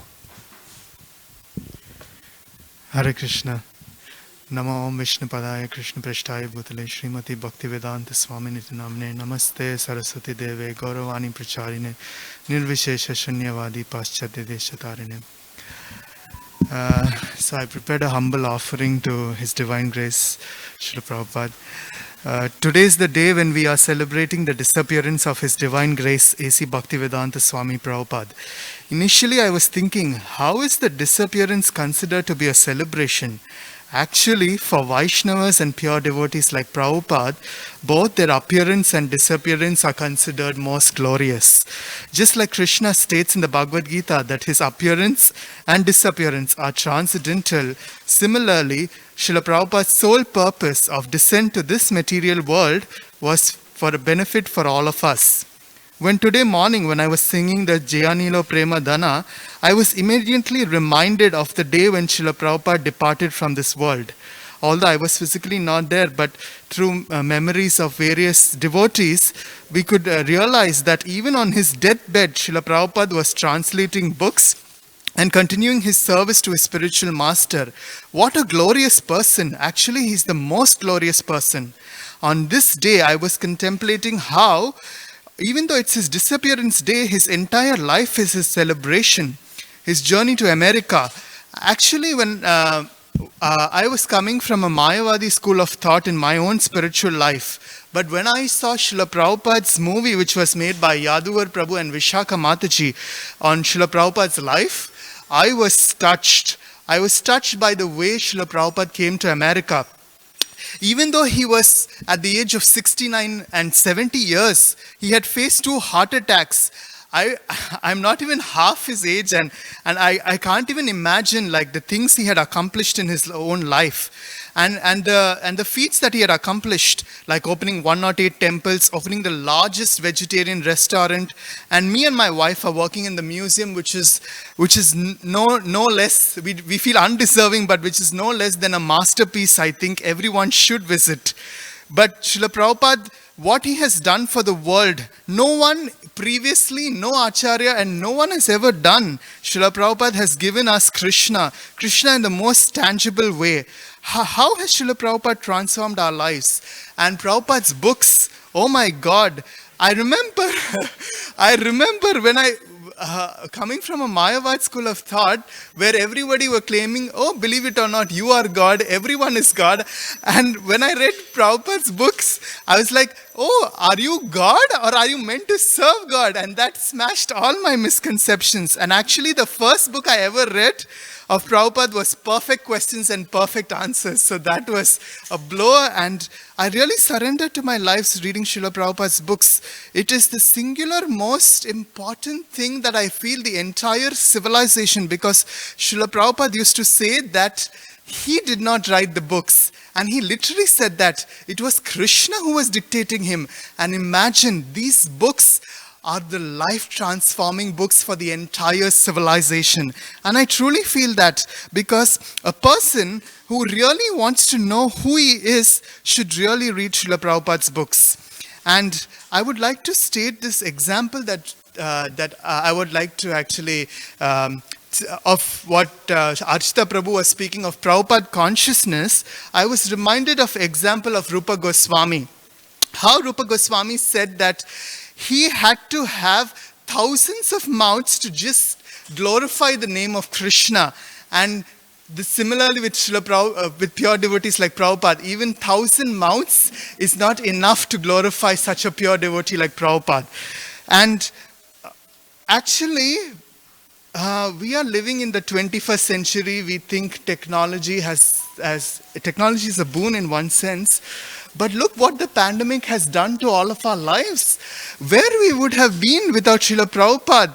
Actually, I was thinking the same, like if we did not have devotional service, if we did not have devotees, what would have we been, what would have been the state for all of us with all of these? Actually, Srila Prabhupada has given all of this in his books. What are we supposed to do with our lives? In my own personal experience, I have seen this, how each and everything that Srila Prabhupada is, and he's always present for all of us. And actually in our own personal life, me and my wife Radhika, we have faced some challenges in our own services, but just by speaking to Savas Prabhu and his disciples, we really come to know what the inner mood, what the inner substance is of serving Krishna actually. Once when I was discussing with Savas Prabhu, he was telling me that in his own life, he had never met a person who has no material desires except Prabhupada. And you tend to forget so many things in your life except the interactions that you had with Prabhupada, as you were stating you had with Prabhupada.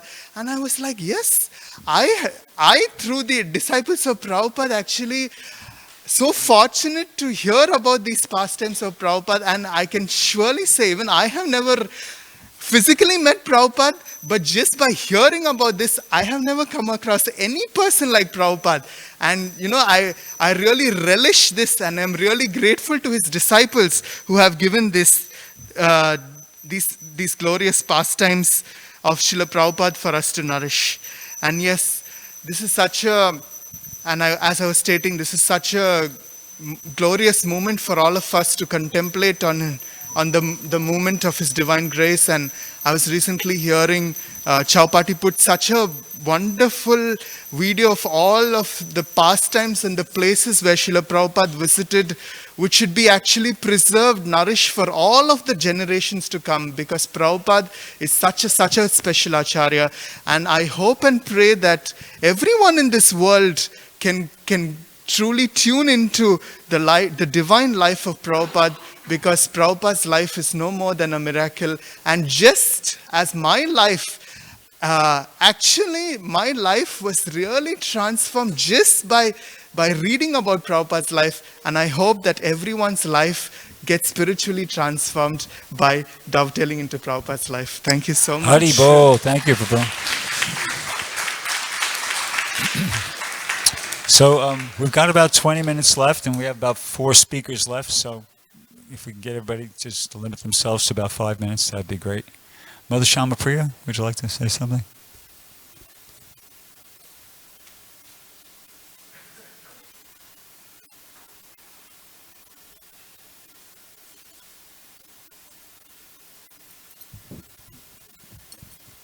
Hare Krishna. Jai Srila Prabhupada. I just wanted to say that, we really can't comprehend actually the relationship of Srila Prabhupada with Krishna, and he's such a powerful leader. He was like a military leader, training up an army to combat the influence of, impersonalism, Mayavadi, and misused technology in the world and what it's doing. And he had a vision, an enormous vision, and I'm getting nervous now. He had an enormous vision for what he wanted to do, and I'm just so grateful to be a small and insignificant part of this movement and to try to do something to help. And this culture is so rich, this ancient culture of India. It holds the seed for the saving of the world. There's such a catastrophe. We are on tottering like water on a lotus leaf, as said by Lochen Das Thakur. We are literally tottering, and at this moment, in this time space, this world is literally tottering. Anything can happen at any moment, and there can be like a big disaster.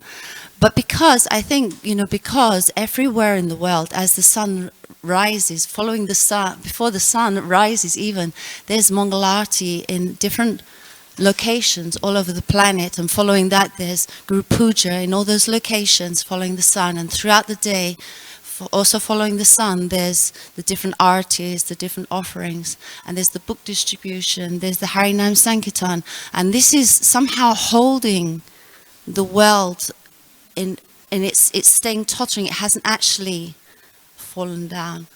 But at the same time, although this is also true, we also need to be very vigilant in training and passing on this legacy to younger people and empowering them to take up action, not keeping them, just like back teens or because you can see our movement. When Prabhupada came, people came from all kinds of previous lives, and they were given very crucial and important services, though they were untrained. And now what's happening is it's not happening. That people come in and they always just stay as babies. We're all just kept like babies, really. And that's a problem because, for instance, I'm not being political. The thing is we have to understand is that Prabhupada created a revolution, and our job as devotees is to take his teachings and encourage each and every one of us to follow those teachings more in a better way. It's not a political statement when you say that something could be better.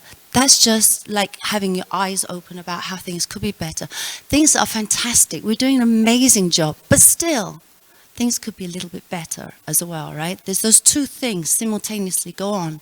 That this movement is fantastic, amazing, and at the same time, it could be a little bit better. So when I say that things could be better, please don't take it as a criticism or a political statement, but this is just a fact that we have an enormous task. Prabhupada gave us an impossible task. And when Prabhupada was given this task by his spiritual master, he was praying and crying for months and months to get the power to do the impossible. And what we have inherited is the impossible.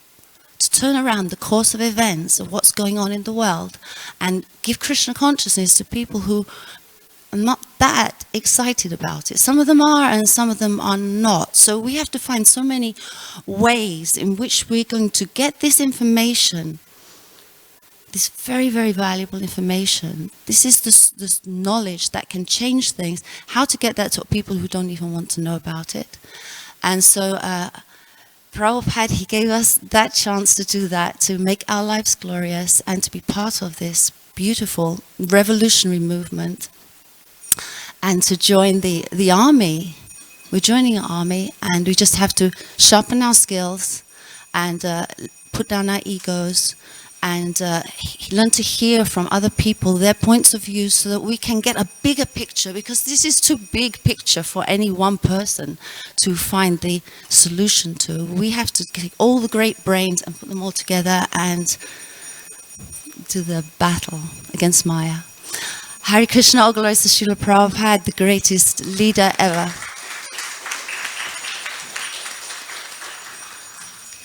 Thank you, Mata. So our next speaker will be Bhakti Avatar Das.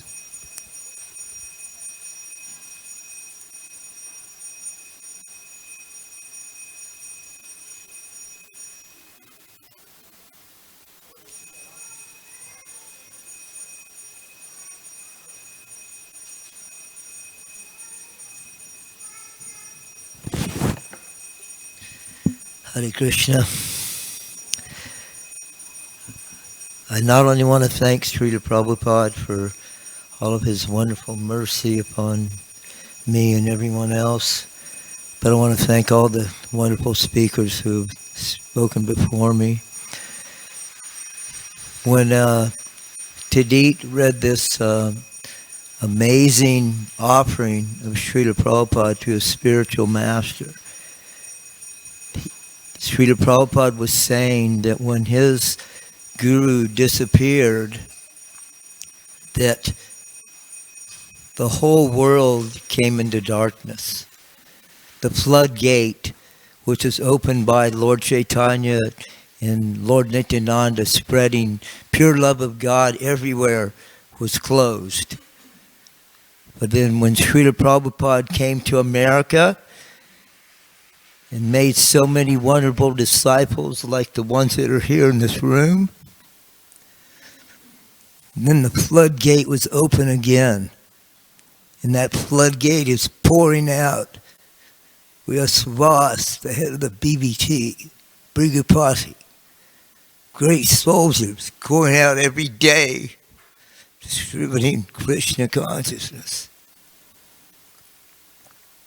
It's amazing devotees. It's not an ordinary thing to surrender to Krishna. These devotees are completely surrendered to Krishna. We should follow in their footsteps. And this is the way Krishna consciousness is going to spread. Through Srila Prabhupada going to his disciples, and his disciples spreading it to newer people, grand disciples or whatever. And then those grand disciples spreading it to whoever they meet. That was Lord Chaitanya's program. We give Krishna consciousness to everyone we meet. We don't have to formally go out every day. Just in doing our normal business. We can go to the store while we're walking to the store or to our work or whatever. We can, if we're on the train, we can be just singing, not so that it disturbs people, but we can just sing nicely, Hare Krishna, Hare Krishna, Krishna Krishna, Hare Hare, Hare Rama, Hare Rama, Rama Rama, Hare Hare. And everyone on the whole train will be enlivened. Or if we go in a grocery store or Walmart, how many people are in a Walmart? I mean, I go in a Walmart and there's like thousands of people, and it seems like thousands, at least hundreds of people are in there.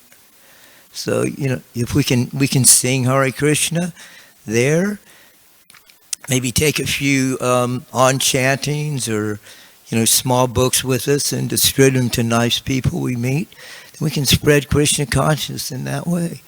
Just in doing our normal business every day, we can spread Krishna consciousness. And in that way, it will spread throughout the whole world and be manifest for the next 10,000 years or more by the mercy of Srila Prabhupada, one person. Srila Prabhupada ki jai. All of Srila Prabhupada's disciples ki jai. Thank you, Bhakti. Our next and probably possibly final speaker, Ashesha. Prabhu, would you like to say something?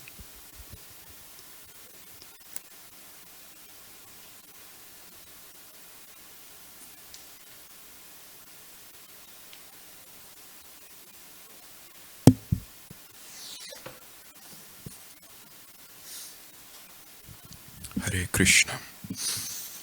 My name is Ashesha Gaura Haridas. Thank you very much for opening the mic for the grand disciples as well. This is very encouraging. That I share an experience which I had with my own Srila Prabhupada. Coming from Iran and knowing Srila Prabhupada through his disciples, not very easy that I didn't have the chance to personally meet with him when he was physically present on the planet. And he was very sad, especially after I watched the series by Bhakti Charu Maharaj, Abhay Charan, and all the Leelas when Prabhupada comes to New York. So that 26th Avenue became kind of like my worshipable deity or temple in my mind and my heart. And in other countries, especially in Middle East, it's not that easy to get all the materials. Right now, it's a little easier through YouTube, through internet. Like many years ago, like 2005, 2006, that was not so much available. So I was appreciating every single thing. That was to the extent that I was keep dreaming. Like every once in a while, I was dreaming that I'm in New York and I'm looking for the address, 26 2nd Avenue, like where is this place? But I was never able to find 26 2nd Avenue. And I was crying even in my dream because I couldn't find 26 2nd Avenue. And I really, like in real life, it was very sad that why I was not there present. So when Srila Prabhupada was ready, at least I could carry something for him.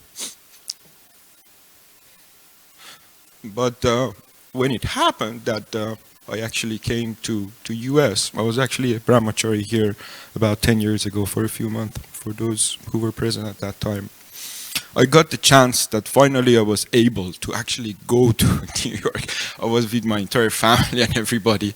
We were there for the first time. Everybody wanted to go to Wax Museum and Statue of Liberty, and we were there only for one day, and I said, sorry, I cannot come to Statue of Liberty. I have to go find a gift shop in New York, I say, we know you're crazy. Okay, go ahead, do what you want to do.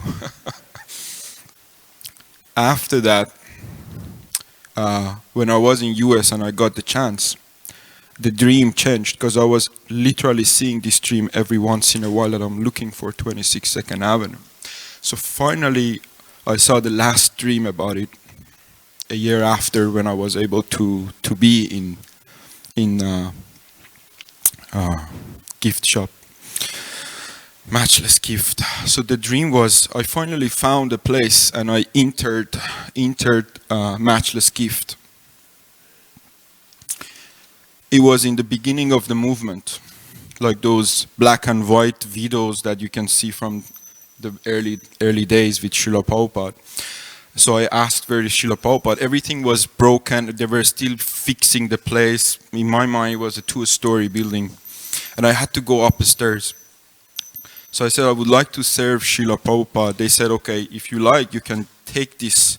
It was a huge tray of small prasadams. So we prepared this prasadam. If you want to serve him, you can take the prasadam and serve Srila Prabhupada. And then I took the tray and I went upstairs. So many devotees were doing so many things, was busy. Srila Prabhupada ki jai. Well, the prasadam is coming.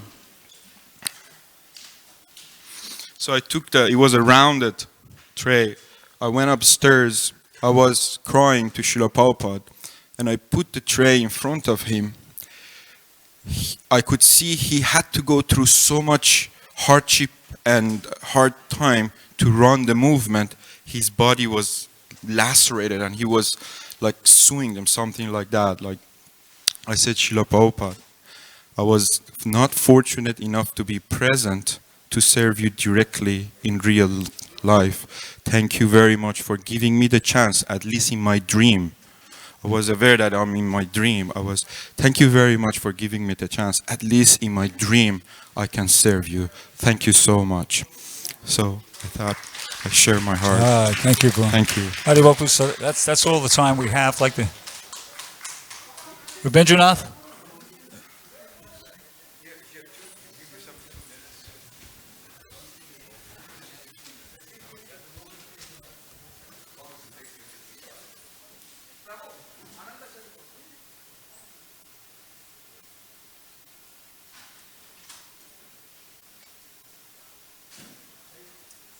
Our next speaker is Bhaktavatar's son, Vrindavan. Go for it. Namam Vishnu Padaya Krishna Prishtaya Bhutale Srimate Bhaktivedanta Swaminiti Namine Namaste Saraswati Deve Gauravani Pracharine Nirvishesha Shrinivari Paschati Deshatarine. So today I was reflecting a little bit on the great personalities in my life who've had a very strong impact, devotional impact on me, including my Diksha Guru and several Shiksha Gurus who are disciples of Srila Prabhupada. And I was appreciating them because, you know, what they have is due to Srila Prabhupada. It's by his mercy. You know, because of what Srila Prabhupada has done, my spiritual master has what he has, and he has inspired me.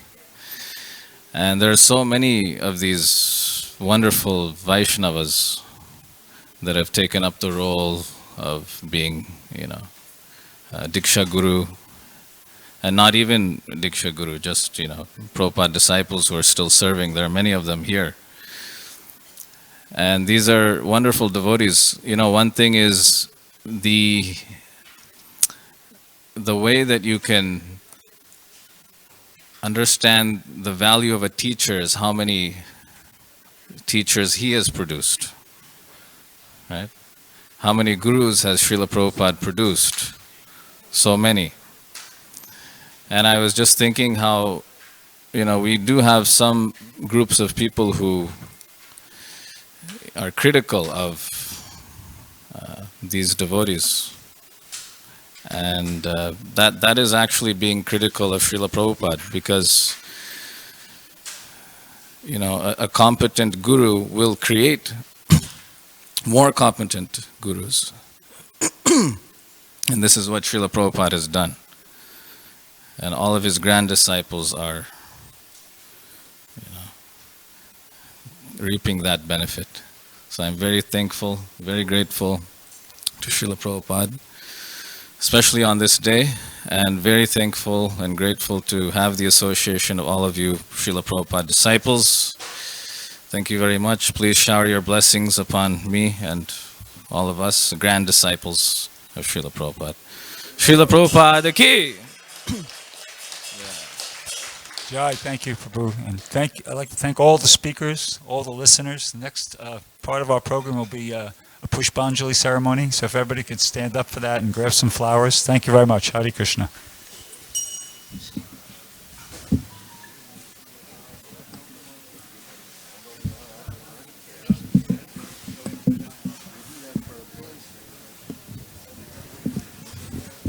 So we can have everybody come up close to Prabhupada's Vyasa-san.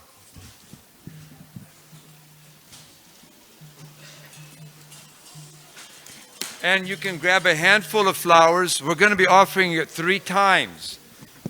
So each time that you throw the flowers, very little, until you get all 3 times.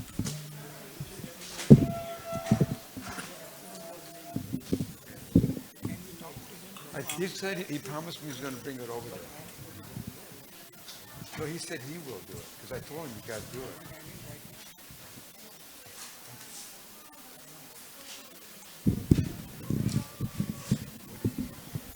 That prasadam over there, he wanted it in another place.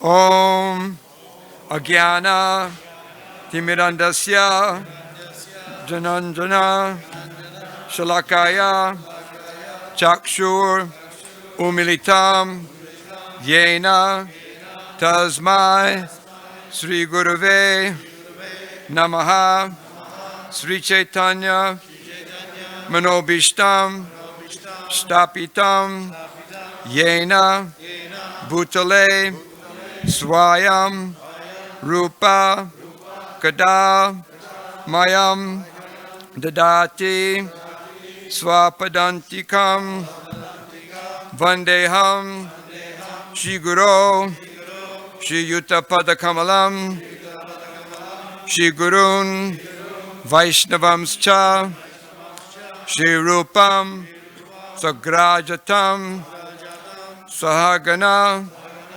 Raghunatam Vitam Tam Sajivam Sadvaitam Savadutam Parijana Sahitam Krishna Chaitanya Devam Shri Radha Krishna Padan Saha Gana Lalita Shri Vishakam Vitamscha Nama Om Vishnu Padaya Krishna Prishtaya Bhutale Srimate Bhaktivedanta Swami Iti Namine Namaste Sarasvate Deve Gauravani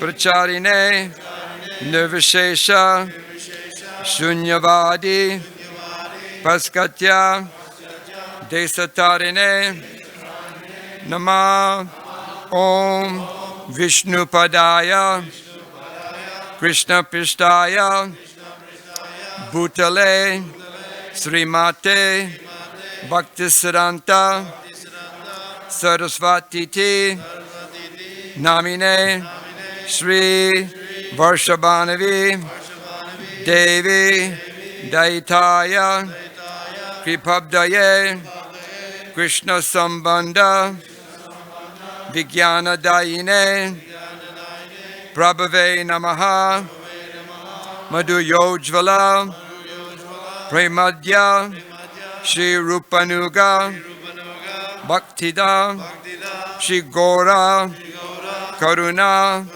Shakti Vigrahaya Namostute Namaste Gauravani Sri Murtaye Dinatarine Rupanuga Viruddha Pasadanta Dvanta Harine Namo Gora Kishoraya Shaksad Vairagya Murtaye Vipralamba Rasambode Padambujaya Te Namaha Namo Bhakti Vinodaya Satchit Ananda Namine Gora Shakti Swarupaya Rupanuga Varayate Gora Virbhava Bhumes Tvam Nirdeshta Sajjana Priya Vaishnava Sarvabhauma Shri Jagannathaya Te Namaha Vancha Kalpadrubhyascha Kripa Sindubhya Evacha Patitanam Pavanebhyo Vaishnavebhyo Namo Namaha Namo Maha Vadanyaya Krishna Prema Padayate Krishnaya Krishna Chaitanya Namne Gora Tisve Namaha Pancha Tatvatmakam Krishnam Bhakta Rupa Swarupakam Bhaktavataram Bhaktakyam Namami Bhakta Shaktikam Hey Krishna Karuna Sindho Dinobando Jagapate Gopesha Gopika Kanta Radha Kanta Namostute Jayatam Surato Bhangor Mama Manda Mater Gati Matsarvasva Padambujo Radha Madana Mohano Divyad Vrindaranya Kalpa Drumada Srimad Ratnagara Singhasana Sto Srimad Radha Srila Govinda Devo Prishtalibihi Sevyamanu Smarami Shriman Rasa Rasarambi Vamsi Vatatata Shti Karshan Venu Svanayar Gopir Gopinata Shriye Stuna Tapta Kanchana Gaurangi Radhe Vrindavanishvari Vrishabhanu Sute Devi Pranamami Hari Priye Shri Krishna Chaitanya Prabhu Nityananda Shri Advaita Gadadhar Shivasari Gaura Bhakta Vrinda Hare Krishna Hare Krishna Krishna Krishna Hare Hare Hare Rama Hare Rama Rama Rama Hare Hare. So we go back and we'll say the pranams to Srila Prabhupada. And then after that, each time we throw some flowers on Prabhupada. Nama Om Vishnu Padaya Krishna Prishtaya Bhutale Srimate Bhaktivedanta Swami Iti Namine Namaste Sarasvate Deve Gauravani Pracharine Nirvishesha Shunyavadi Paskacha Desatarine Esha Pushpanjali Srila Prabhupada Ki Jai.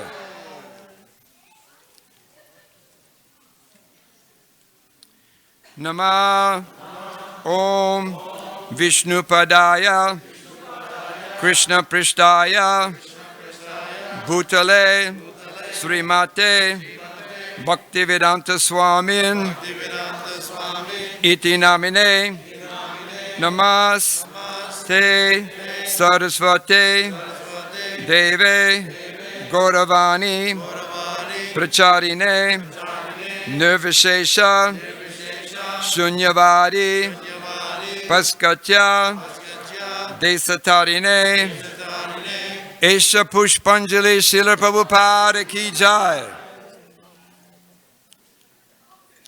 Nama Om Vishnu Padaya Krishna Prishtaya Bhutale Srimate Bhaktivedanta Swamin Iti Namine Namaste Sarasvate Deve Gauravani Pracharine Nirvishesha Sunyavadi Paskatya Desatarine Esha Pushpanjali's Divine Grace A.C. Bhaktivedanta Swami Srila Prabhupada Ki Jai.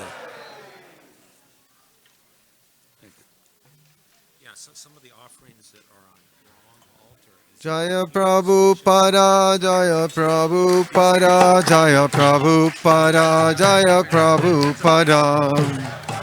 Main piece, they offer here, they offer it from Prabhupada, and it's like Jaya Prabhupada, Prabhupada, Prabhupada, Jaya Prabhupada.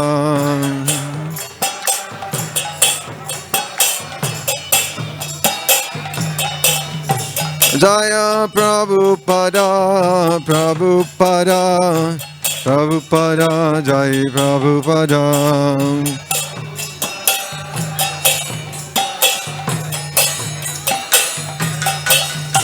Jaya Prabhupada, Prabhupada, Prabhupada, Jaya Prabhupada.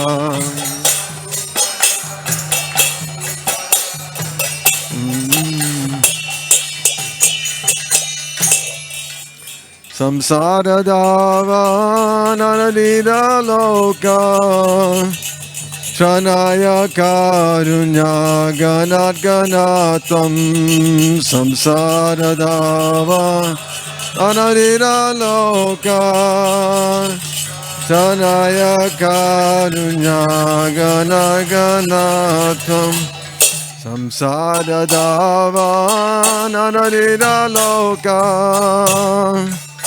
Tranaya karunya ganat ganatam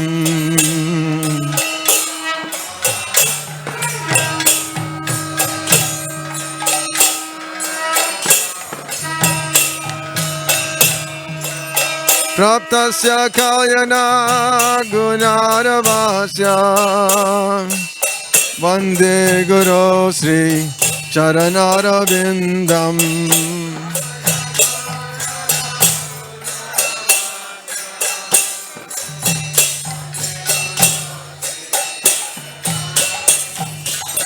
Mahaprabhu Kirtanamrita Gita Vaditra Madhyan Manazora Zaina Mahaprabhu Kirtanamrita Gita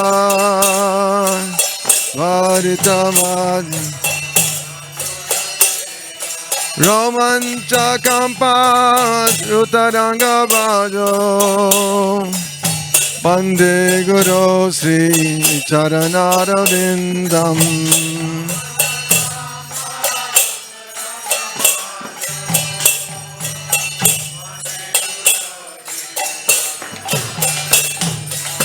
Vigrahara Dharanityanana Shringaratanman Diramajanado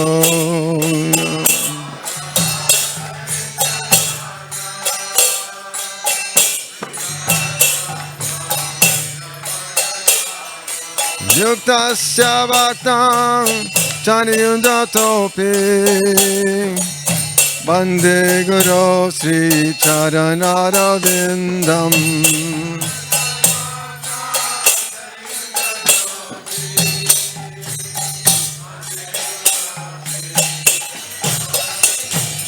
Vande Guru Sri Charanarvindam Vande Guru Sri Charanarvindam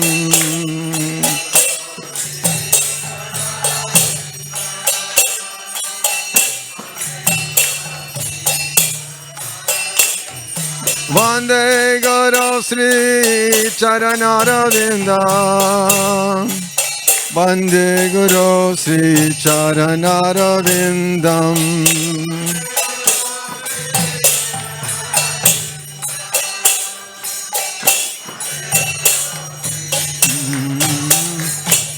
Chaturvidha Sri Bhagavan Prasadan Swadhana Triptan Haribhakta Sanghan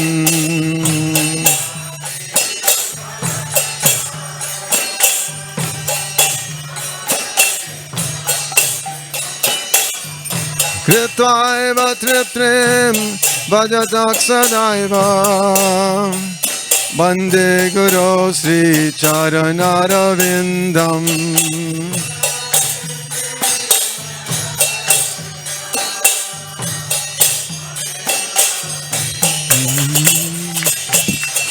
Radhikama Raviyodapada Madhu Jalila Gunarupanam Nam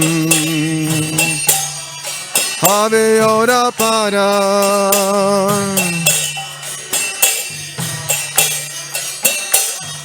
Pratiksana Swadhana Lolupasya Vande Guru Sri Charanarvindam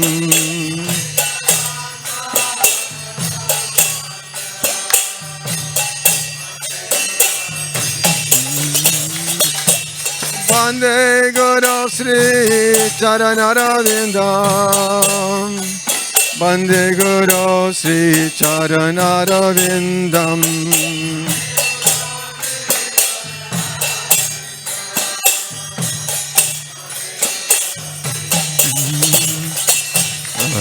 Kunja Juno Rati Kali Siddhai Yayalu Bir Yukti Rapekshaniya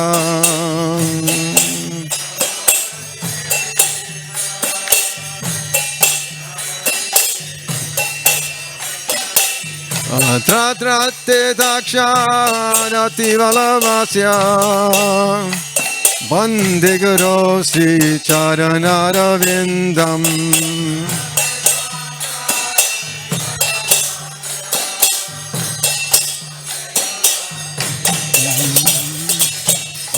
Shadharitena Samasta Shastre Uktastata Bhavyata Eva Sadhi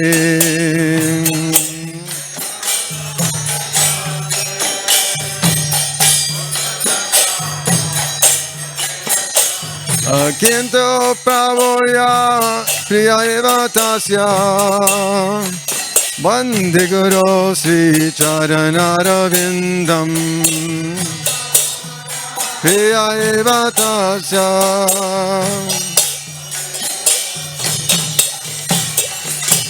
Bande Guru Sri Charanarvindam Bande Guru Sri Charanarvindam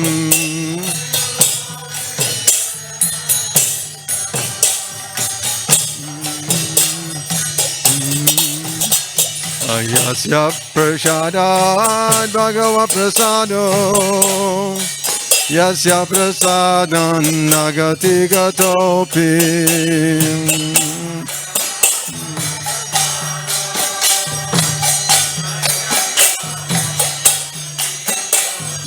Nayastamangtasya Yasya Stri Sandhyam Bande Guru Sri Charanarvindam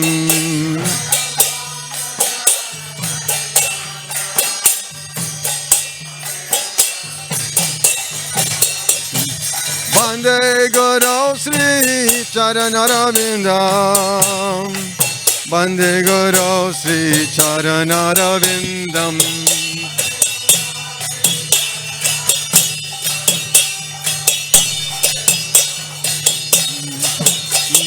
Bande Guru Sri Charanarvindam Bande Guru Sri Charanarvindam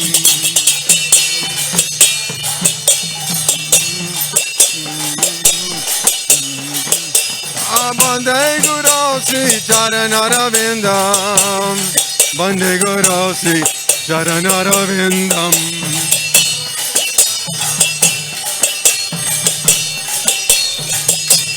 Jaya Prabhupada Jaya Prabhupada Jaya Prabhupada Jaya Prabhupada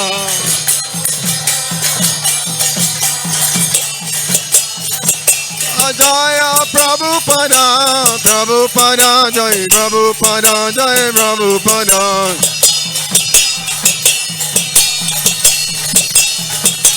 Jaya Prabhupada Prabhupada Jaya Prabhupada Jaya Prabhupada Jaya Prabhupada Prabhupada Prabhupada Jaya Prabhupada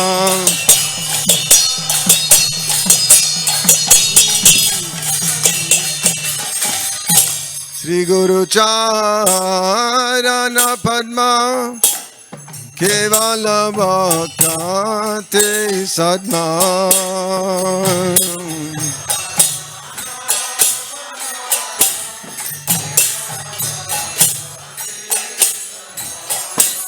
Sri Guru Charana Padma Kevala Bhakti Sadma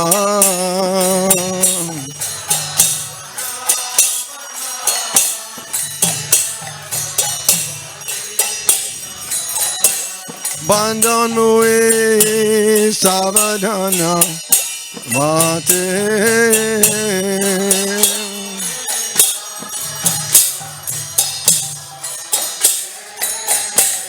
Bandhan Mui Savadhana Mate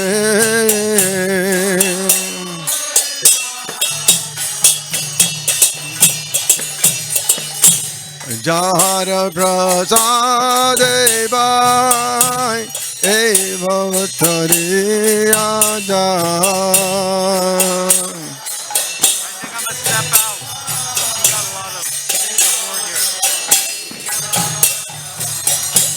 Jara prasade bai e bhavatari aja.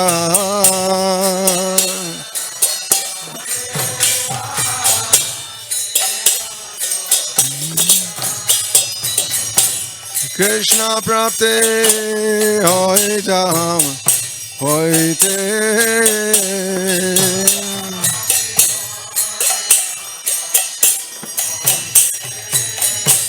Krishna prapti hoy jam hoite.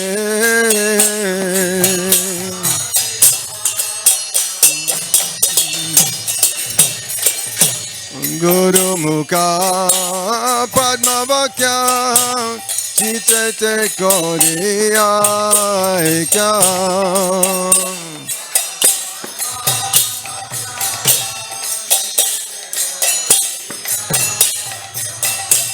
Guru Mukha Padma Vakya Chitete Koriya Kya.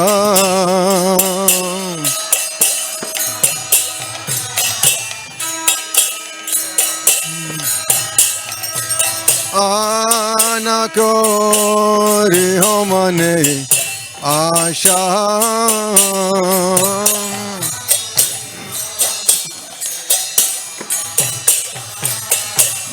Adanakori homane asha.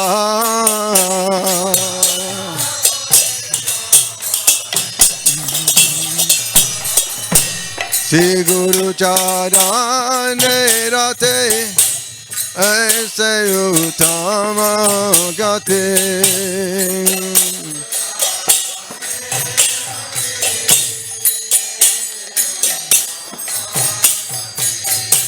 Shri Guru Charane Rate Aise Uttama Gate.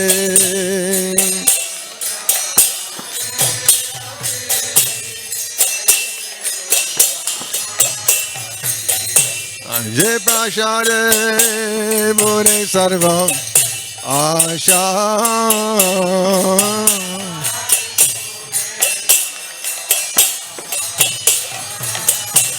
Je prashare mure sarva asha.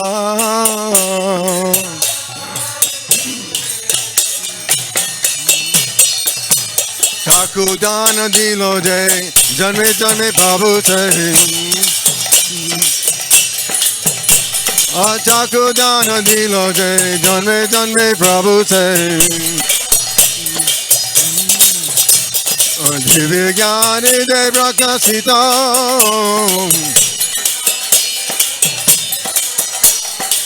Divya ज्ञानी दे प्रकाशित.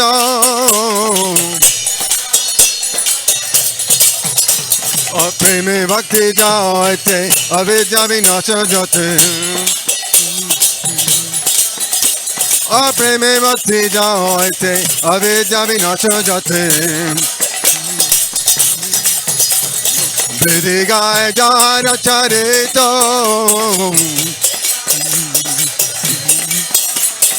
वेदि गाय jar चरित. Jai Guru Karuna Sindhu Adama Junana Bandhu. Shri Guru Karuna Sindhu Adama Junana Bandhu. Na loke rajivana. Jai Prabhupada loke rajivana. Na Prabhu kara daya jai hamare mana chaya. Prabhu kara daya jai hamare mana chaya. Ebe jas kusudri bhuvana. Ebe jas kusudri bhuvana. Seguro Karuna Sindhu Adama Junana Bandhu Seguro Karuna Sindhu Adama Junana Bandhu Lokena Lokera Jivana Srila Prabhupada Lokera Jivana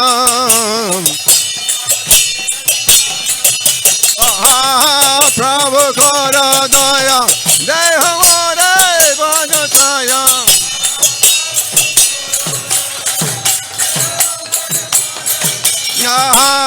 Prabhu Kora Daya Dehamare Vanataya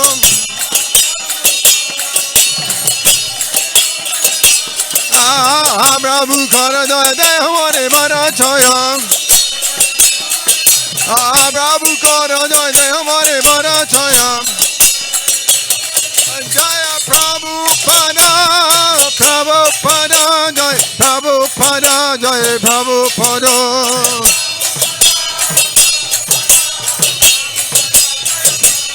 Jaya Prabhupada Jaya Prabhupada Jaya Prabhupada Jaya Prabhupada Jaya Prabhupada, Jaya Prabhupada Jaya Prabhupada, Jaya Prabhupada Jaya Prabhupada, Prabhupada Prabhupada, Jaya Prabhupada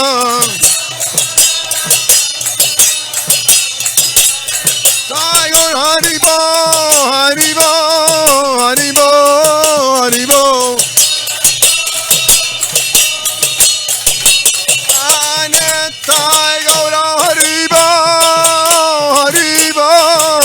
Haribo, Haribo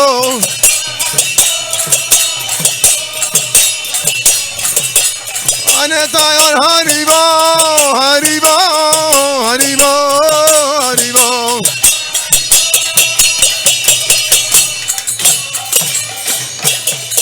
Jaya Shri Krishna Chaitanya Prabhu Nityananda